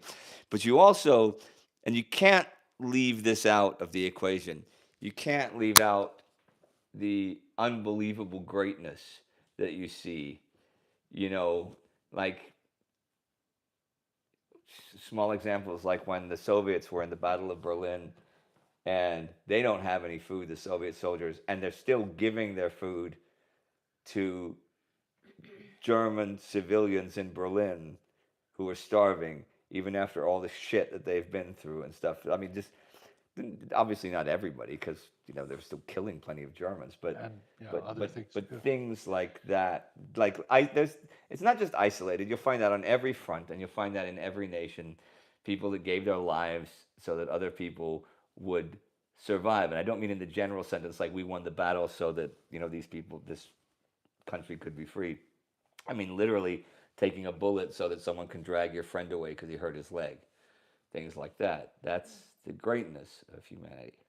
I can't add too much to that. I will say, I agree with Indy, first of all, 100%. For me, it confirmed exactly that, which I already sort of knew. And it confirmed another thing that I think that it's kind of hard to grasp, but it becomes easier to grasp when you go through it day by day, week by week. And that is that there is no nation of evil. There is no race of evil. Yeah. It is in all of us. And we are all capable of it. And just as we are capable of the greatness that Indy just spoke about, we are also capable of atrocities. And I think that what I learned the most, not just by researching and writing what I had to research and write, a lot of which I've been spending a lot of time studying before that, but also through the comments, is that this lesson has not been learned.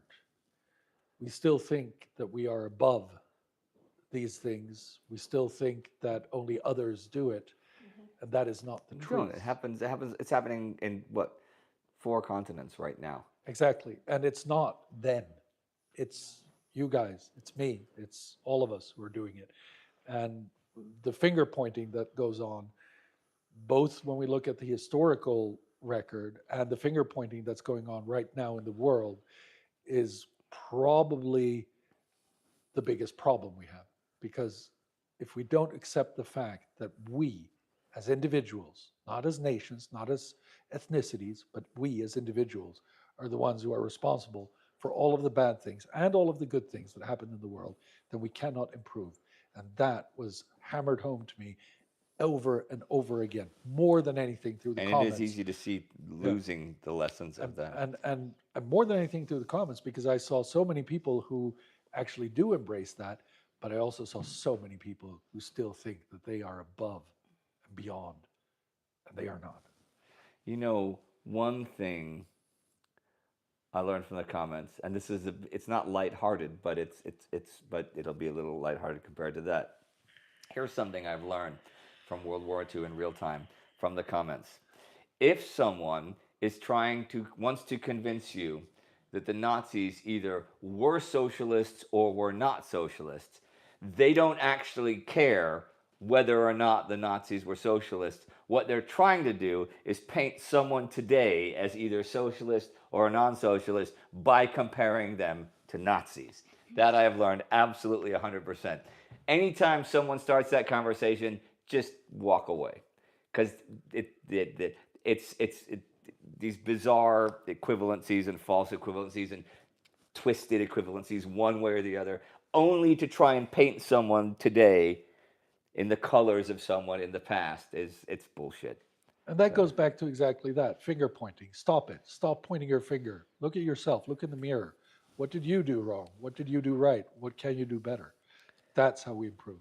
That I took away more than ever from what we did here during the last 6 years. We get called a lot of names. Nazis, communists, whatever. Same comment.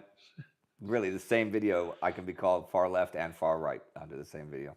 Okay. So, oh yeah. Okay, Sia, Dr. 50,000, is that his name?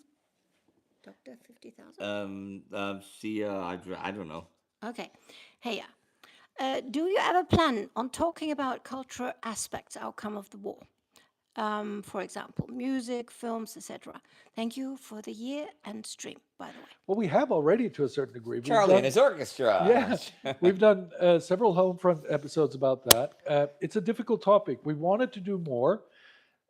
It's very, very difficult to do without going into very, how should I say, like soft opinion, because there is no real hard data to say that this is what World War II did to music.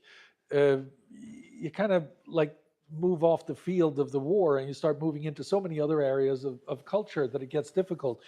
And that's hard.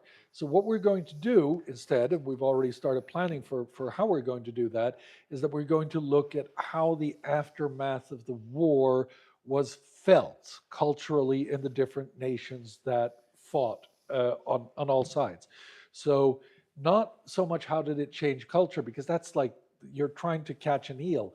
It's slippery. There's no real hard point to grab People at. do catch and eat eels. Yes, I know, but they catch them with a net, not with your hands. That's true. Yeah. but Okay. so, Wait, hang on. I got a point to make on this. So wait, let me finish my point first. Yeah. So what we're going to do is to kind of look at the visible effects the world had on culture without going into the whole like details of where did we go with music from like big band to rock and roll. Sure, that's interesting, but that's not just World War II. There are many things that play into that.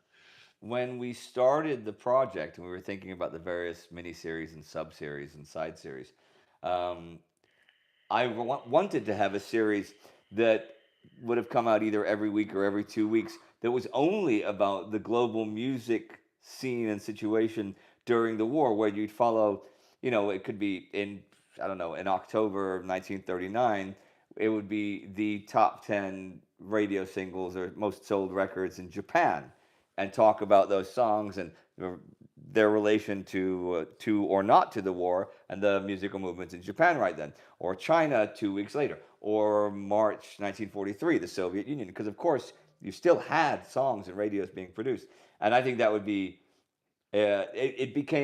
It was daunting, too large, required too many resources, and we don't have the rights to the songs, so we couldn't play the songs without having the videos be claimed, and then we would make zero money from the videos. But I still think it's a great idea. Well, the claiming is not so bad. Our ad income is not interesting enough to finance our productions. That is the TimeGhost Army. But there's also the risk of actually somebody not claiming, but striking you. And then the channel goes to hell. And that's where we stopped even thinking about it, because the daunting difficulties that Indy speak about is one thing, but we cannot risk the channel by incorporating things that might be then generating a stricken. Okay. Shan, will you ever revisit Between Two Wars Zeitgeist? That was such an interesting look on the culture of the time, and I'm still waiting for the next episode. We'd love to. That is a little bit of a resource question. We also, although it is interesting and it's fascinating for us, and we love the scripts and we love it. It was really fun. Really to do. fun. Yeah. It turned out to be really difficult to format it from week to week, month to month, and it became a real daunting task to actually write it and keep a red string. So, and it really wasn't, and it just wasn't sticky with the public like season 1 was. So yes, we might, but if we do, we're going to have to reformat, and right now we just don't have the time to do that. So hopefully one day we will return to it, but not in the immediate future. Okay. And Andre Bosch would like to ask Sparty about his pipe, how he got into smoking an e-pipe, and what is his favorite flavor? Okay. First of all, I can't really answer. Spartacus Olsson. When I smoke e-pipes, I always smoke. You have to phrase it like that. I can't answer these questions, I'm afraid, because it would be against the law. Yeah, that's you should. That's all I can say. This is really a bad idea. I can talk about that in some post on Instagram or something, but I'm afraid that YouTube's guidelines already makes it. Could you say that there are non I really like flavors that you really enjoy? I really like menthol. It's very enjoyable. Yeah? Yeah, I'm a mint okay. guy. Yeah. No, I like my mints. Not apples or anything like No, that. I like my mints. Mints, huh? Okay, here's a question for me, actually. Astrid. Wait, Astrid. If you would like to answer some... Timothy, will there be any Spies and Ties videos coming up in Korea? Jump in. Okay. I haven't really thought about it. Thank you for this inspiration. I have to find out whether there was interesting stuff going on in Korea. Was there? Trust me. Okay. I've got a book called The Hidden History of the Korean War. Darling. Trust me. Okay. So, T.G. Henning, does Astrid develop the costumes for all of the shows? How does she do it? That's what Where does she get some of the inspiration? Okay. You gotta say who TJ Jump is. on over. Yeah. Okay. So hi TJ. TJ actually works with us as a volunteer. Right now he's working on our cartography department, and he's been doing a lot of commenting, so you will see him in the comment section. Okay. Hello TJ. Hello, TJ. Okay, listen, I had a company called Actors and Arts. I did styling for films, about, I don't know, I think 200. And I did a lot of casting, about 3,000 castings. So I usually put all the actors in the sets that I imagined they would feel comfortable in the film, right? So this is how I started being so focused. I studied visual communications, so I'm very much a visual person. So that's how I got into it. And when I have a new series, right? Yeah. I looked at these guys. I think about, the time and everything, and then I'll just, create something around it. We have a huge wardrobe. We have a huge wardrobe. Yes. We have 2 wardrobes. Every now and then there'll be things like, Astrid, can I take this back to Sweden with me? Yeah. Yes. Okay. Give us another one. Okay, give us another one. Okay. Close towards the end. It's been Okay. a while. Wait. Roman Rubbers Kazayas. Kazasayas. He knows it. Raymond Ribers Kazasayas. Okay. You were thinking on making a series dedicated to space race, limited to the moon or beyond. I hope you go beyond. Things get even more interesting. Probes, autonomously vehicle space stations. Oh, Yes. okay. I get I understand the I see question. where Yes, he's going. obviously. So, space race. When we're talking about the space race, and this is really in the future, because right now we don't have the resources to start, but we're looking to start, in a not too distant future. We're not looking at the space race from just the race to get to the moon. We're looking at the space race from that aspect as well. The whole, venturing into space, if we're talking about Voyager 1 and Voyager 2 and all of those things, they come into it. Sputnik, of course, is the first one. That's where it all begins, so to say. But we're looking at it also from a socioeconomic viewpoint, from a social viewpoint. What was going on around that whole very public race towards the moon? And there is the whole part which has to do with space, but there is also the whole part that has to do with military developments, interballistic and continental missiles, the intercontinental ballistic missiles. But there's also what goes up must come down, says Werner von Braun. That's right. and it is, it's a time that we, the three of us, at least in part, experienced consciously, and saw. It's one of my earliest memories. Actually, is the Apollo landings,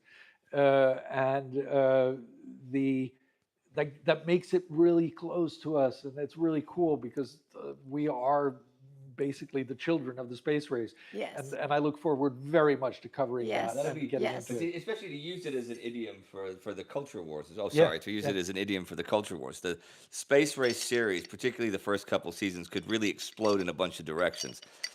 So that's something. It's something. It could be as big a project to cover as the Second World War, to do it the way we want to do it, especially chronologically and with sub-series and side series.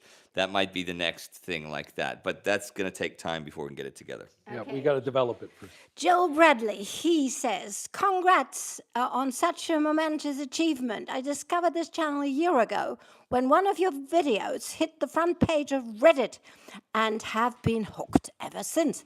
If you could make a chronological documentary about anything you wanted, what would it be?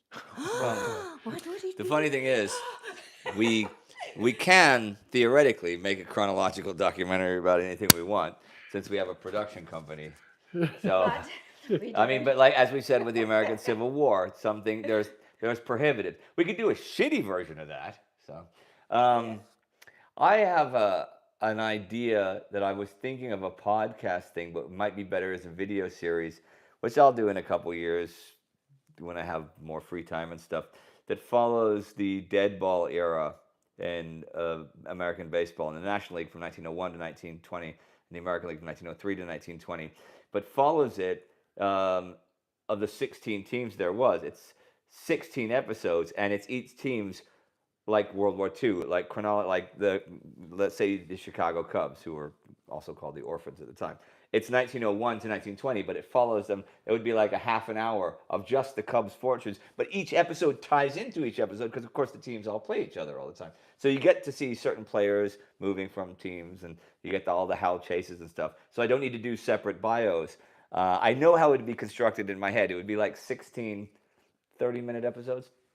That's something I would really love to do. Well, my favorite one that I'd like to do is one of those that we can't do for reasons that we already talked about regarding the Civil War, but it is the 30-Year War. And the 30 Years War with a focus on environmental history, and everybody's going to go, oh, God, a green thing. No, that's not the point at all. Man, if you think environmental history is like all nice and kind, you have no idea. And it's not all about like, oh, yeah, terrible, we got to take care of nature. Well, yes, I mean, obviously we do. But the thing is, and this is what fascinates me with the 30 Years War, and I've been reading about this for years and been looking into it, and I really would like to do something with it. But again, it's like with Indy, I would need much more free time to do it. The thing is that the world, during those 30 years, the world changed from the really the pre-modern era to the modern era, and it did so because of the wheelbarrow, because of the shovel, and that they were developed into actual functioning things that you could mass produce. And it changed not just the way we think of the world, it changed the complete look of the planet. Everything changed. You could And only, terraform a battlefield. and this whole terraforming thing and the individuals involved with it, it's absolutely fascinating. When you start diving into that, you just go like, wow, earth moving, park building, English gardens, all of that. And it's characters. It's people that really have visions for how a lot of bad things come out of it, but a lot of good things came out of it as well. It's like really, and it's a completely overlooked aspect of the 30 Years War, which usually is about famine and death, and which it is as well. But that People find interesting, but sure, yeah, but they that's missed the point. But so for two reasons: one, it's impossible to do something from that era, and 3 and 2 and 5 and 6, probably nobody would watch it. So Okay, retroactive 100. I've been researching on the topic of misinformation, and a lot of it comes from World War II. I show my friends your channel to dispel misinformation. Thank you for your project. thank you. That makes us very happy to hear. You know, it's interesting that a lot of the misinformation patterns and programs, in particular, like, for example, German propaganda during the Second War, that was really a part of the Second War, grew out of the First World War. And the first people to actually have programs like that were the British during the First World War. Not in the same way that the Nazis did, but they came up with the idea, instead of, in a repressive, you tell people, you say, this is the truth, and they either believe you or they don't if it doesn't make sense. But during the First World War, the British would hire, like, Arthur Conan Doyle would write articles about, about what the government wanted, and write articles about and stuff. And you would pay for different newspapers, and they assumed, and they were right, that if you're paying to read what you think is this truth, then you are making a choice and you are not being fooled. And it was the British that first figured that out. And that was really came to fruition, well, we still have it today, but came to fruition during the Second World War, that you think you're having a choice, but you are actually reading what you are being told what they want you to believe. I think he means to a certain degree also the misinformation after the war. Oh, yeah, I'm sorry. The way that the war has been portrayed in a very partisan way, which we try to avoid, even if every video we get accused of being partisan for some reason. But, I take to heart what you said. I think we all take to heart what you said for that very specific reason. When we set out to do this, and I don't mean just World War II. When we set out to do this in 2014, when we were sitting in Cologne and we were looking at what we would like to do with history, after already 14 years of working on different other projects that we kind of went in different directions, this was one of the central things that we were focusing on. Let's not perpetuate myths. Yeah. Let's try as far as we can. I mean, I'm sure there have been times when we've fallen into the trap of myth as well, but let's try our very utmost and our best to dispel myths. And it has become part of our core identity, actually, as time goes. People have also asked us to debunk things. Recently, one of our young authors was saying, can't we just do like debunk myths? And Indy and I kind of said, no, because everything we do is debunking myths. Everything we do. Just telling the story telling the actual story should debunk the myths. And to go in and debunk, you're always going to hit and miss, and you're going to be like, so thank you for that comment, and we will continue debunking myths about history as best we can and expose the best possible, or to the availability of the facts at hand. We will try to give you the most unvarnished version of history that we can. Okay. Thomas Ryan wants to know, did you have any misplaced beliefs or facts that ended up challenging your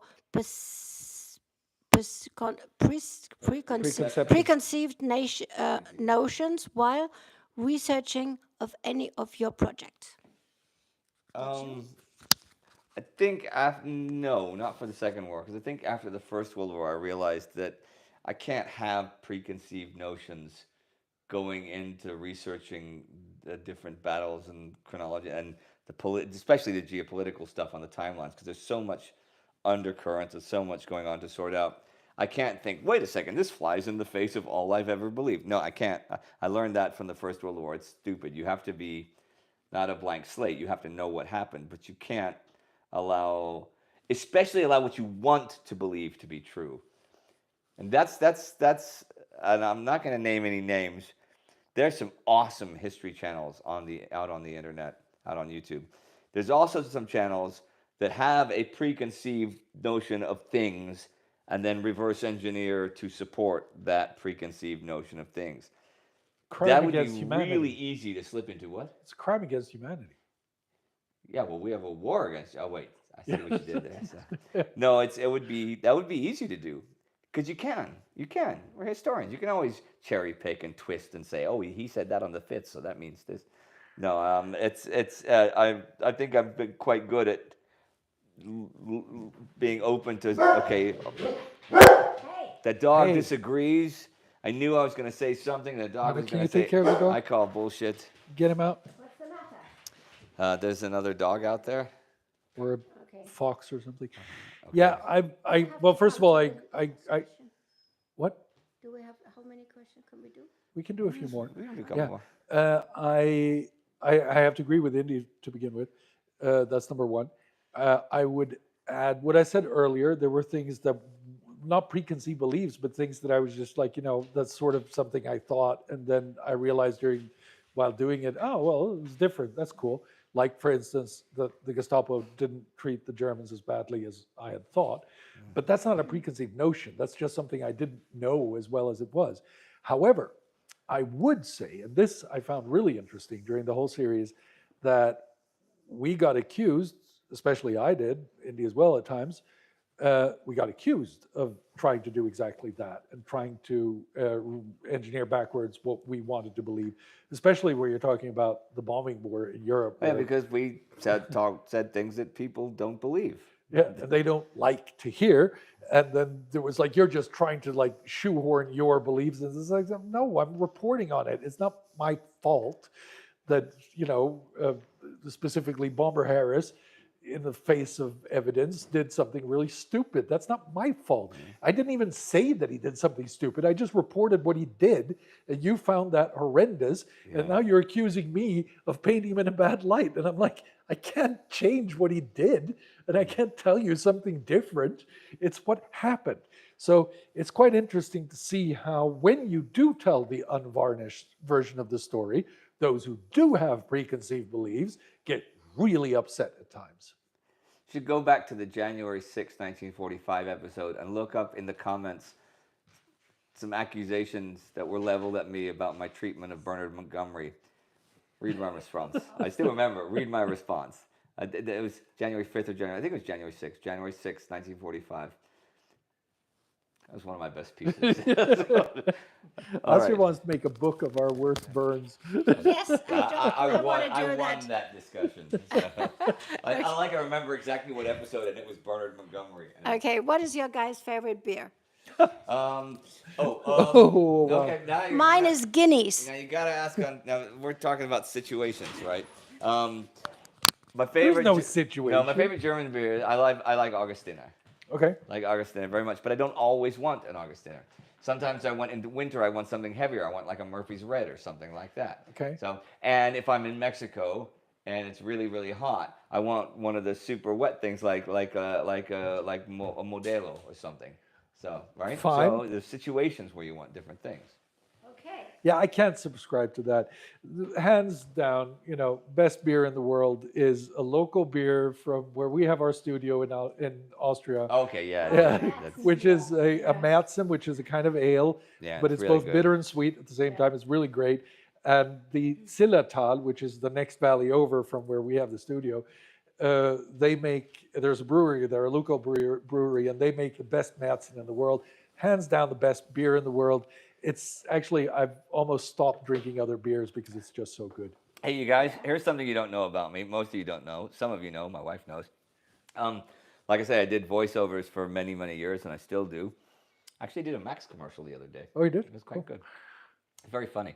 But I was the voice of Carlsberg beer in most of the world for 5 or 6 Come on, years. do it, Indy. Like 46. Do it. It was not in America because they had a different voice, because we designed a voice when we were doing the Carlsberg voice that when you'd hear it, if you were a native English speaker, you'd go, okay, that guy's a native English speaker.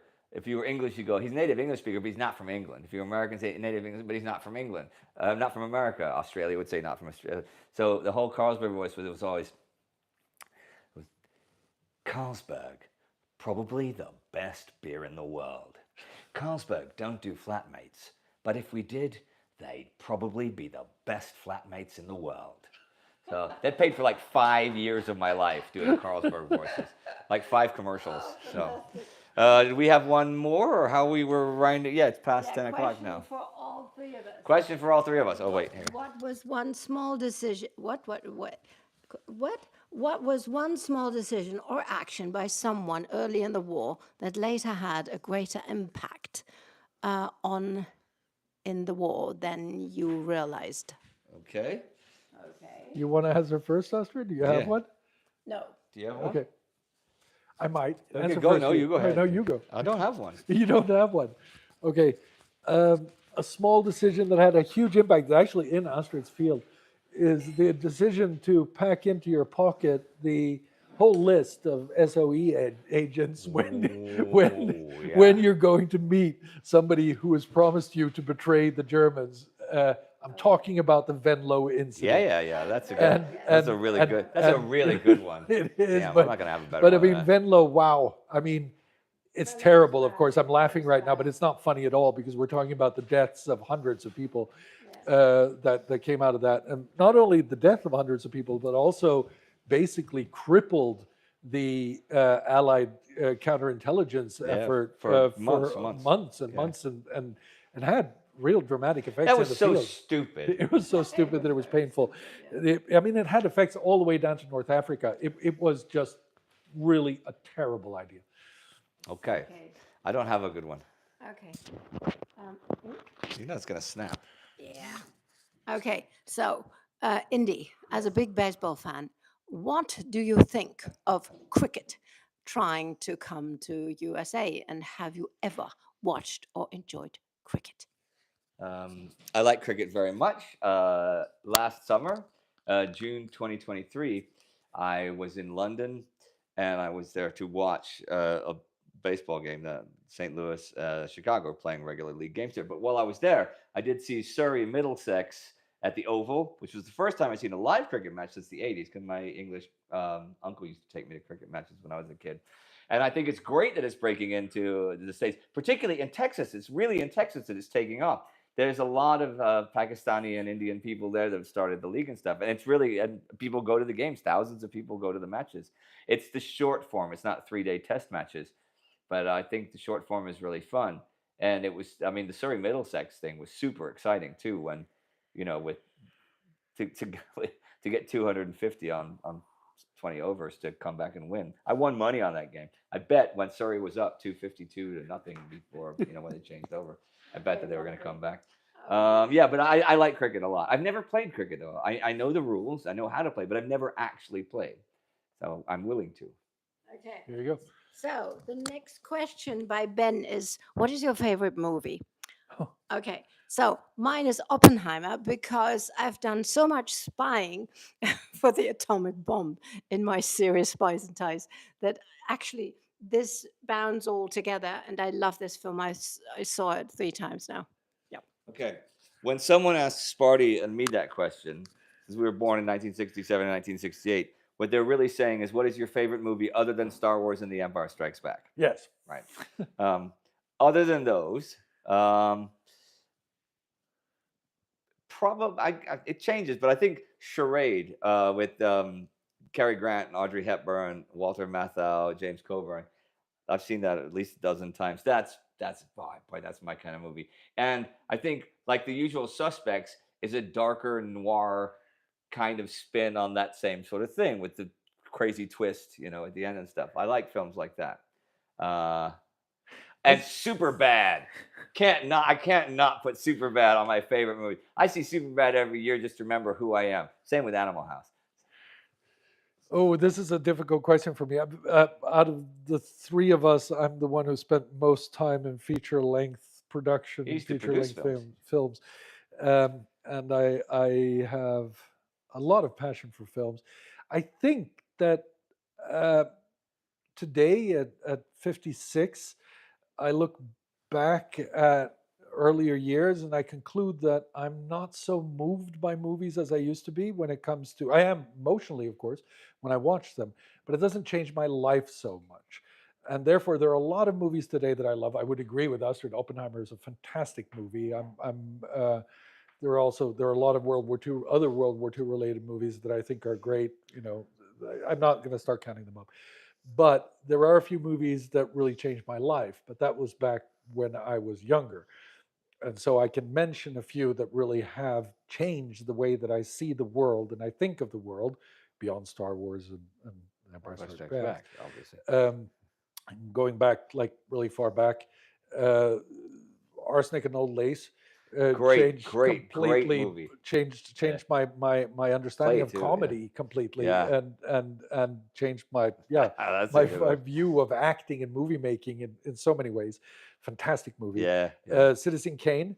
Yeah. Often cited by the American Film Institute as the greatest American movie ever made. I tend to agree that it could be. In terms of filmmaking. Yeah, that's what I'm saying. It's not But the most Citizen enjoyable film ever was made. not, but Citizen Kane also changed my outlook on the world in very, very many ways, and that was something that really changed, well, as I see the world. Lawrence of Arabia. Yeah. Lawrence of Arabia and the Bridge over the River Kwai. Bridge over the Kwai was awesome. I was Lawrence of Arabia. I know. With I Sabaton, know. Dr. Zhivago, 3 great movies. The thing is, Dr. Zhivago might be my favorite book of all time, and I love the book so much. Of course, the movie can't encompass the entire book, so I find it disappointing. Yeah, well. Yeah, I know. Yeah. That's a great book, Dr. Zhivago. It is, and then there is the film that accompanied me for many, many years of my life, and I have seen the movie. Nowadays, I'm sort of kind of like, I don't really like it that much anymore because I think I chewed it for too long and too much. And Astrid knows that I can quote the whole movie by heart, and that is Blade Runner. Yeah, I know.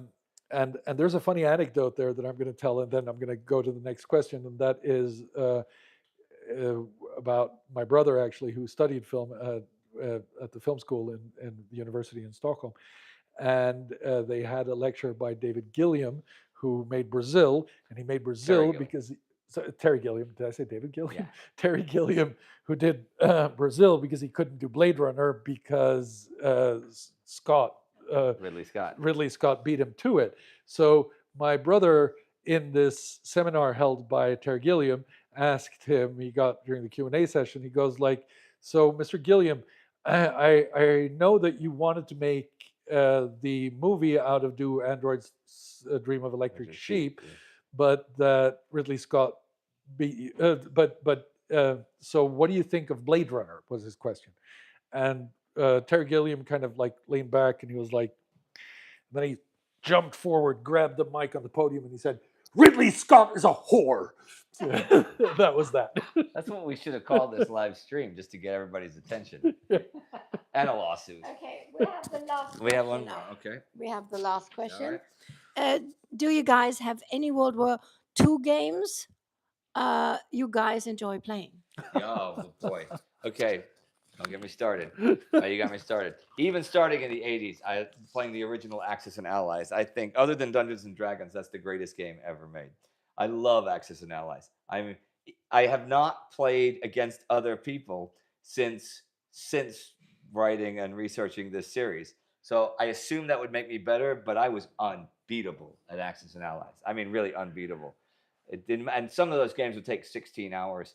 I liked some of the, I think they were Avalon Hill games, Squad Leader and Panzer Blitz. Those were really fun to play back when I was 13, 14, and didn't actually know what the weapons were, but I knew the attack things and stuff. But to me, it always comes back to Axis and Allies.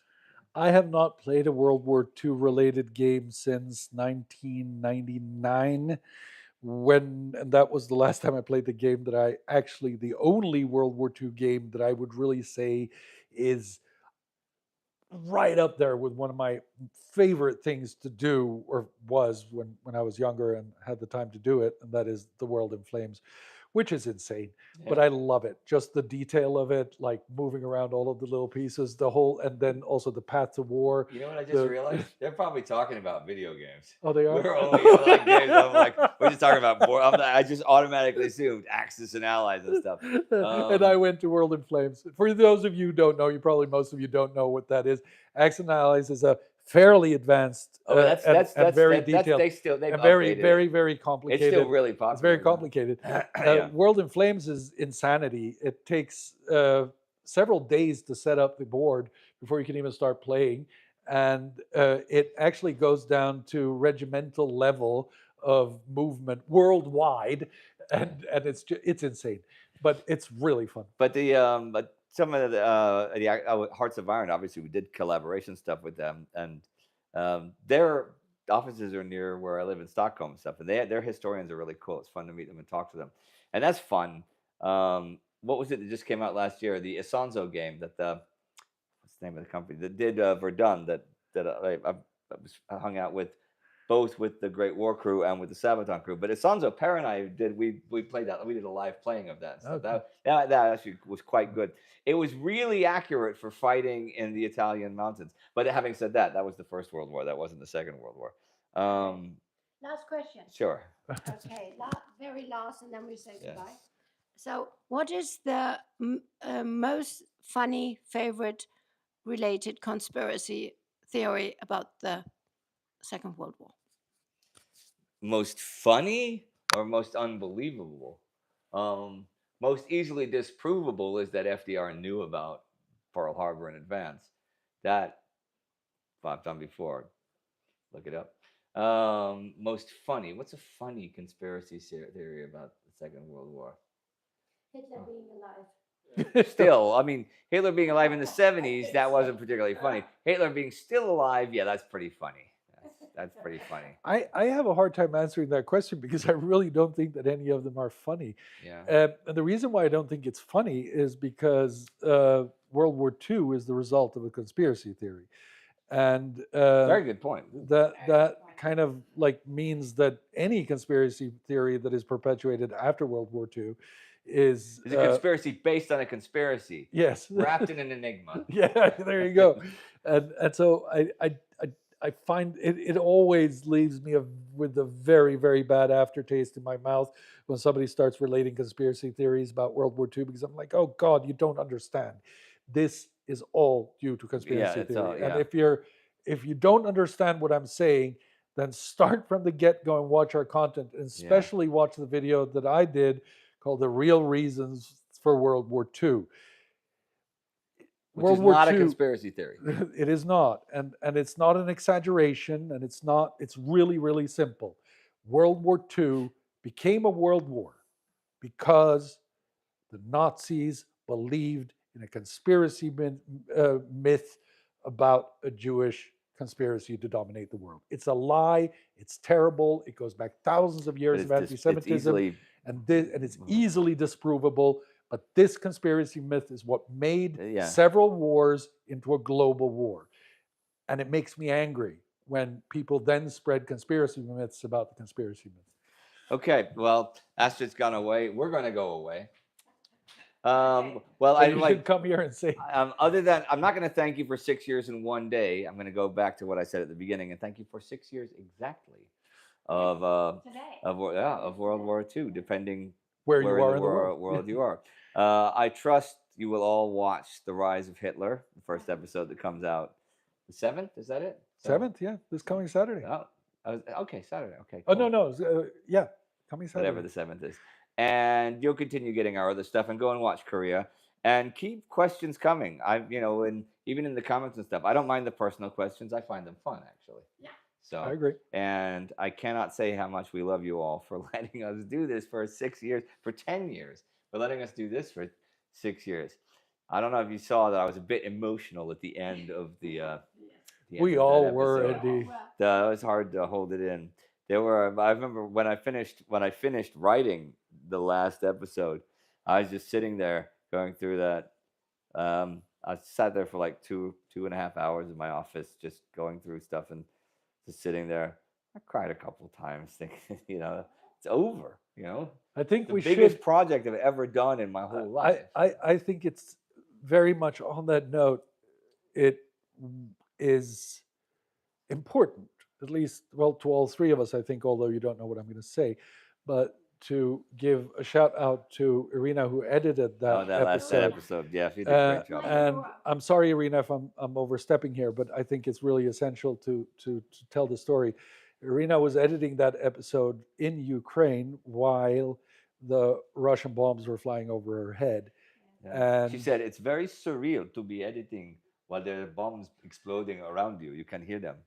yeah, That's, so that's the closest accent I can do for Irina. and she's a lovely woman, incredibly talented, and that kind of closes the circle for us as well, because the conflict that we've been talking about for 6 years might look like it's over, but we're still suffering from the effects of the underlying and many-fold conflicts that go on. So that's why it's so important that we do what we do, because we need to keep that memory alive, and if we're ever going to stop making these mistakes. Well, we'll be there as long as we have breath in us to do that. All right, you guys, for all of us here from TimeGhost and for the TimeGhost Army, I'd just like to say, Excelsior! See you next time.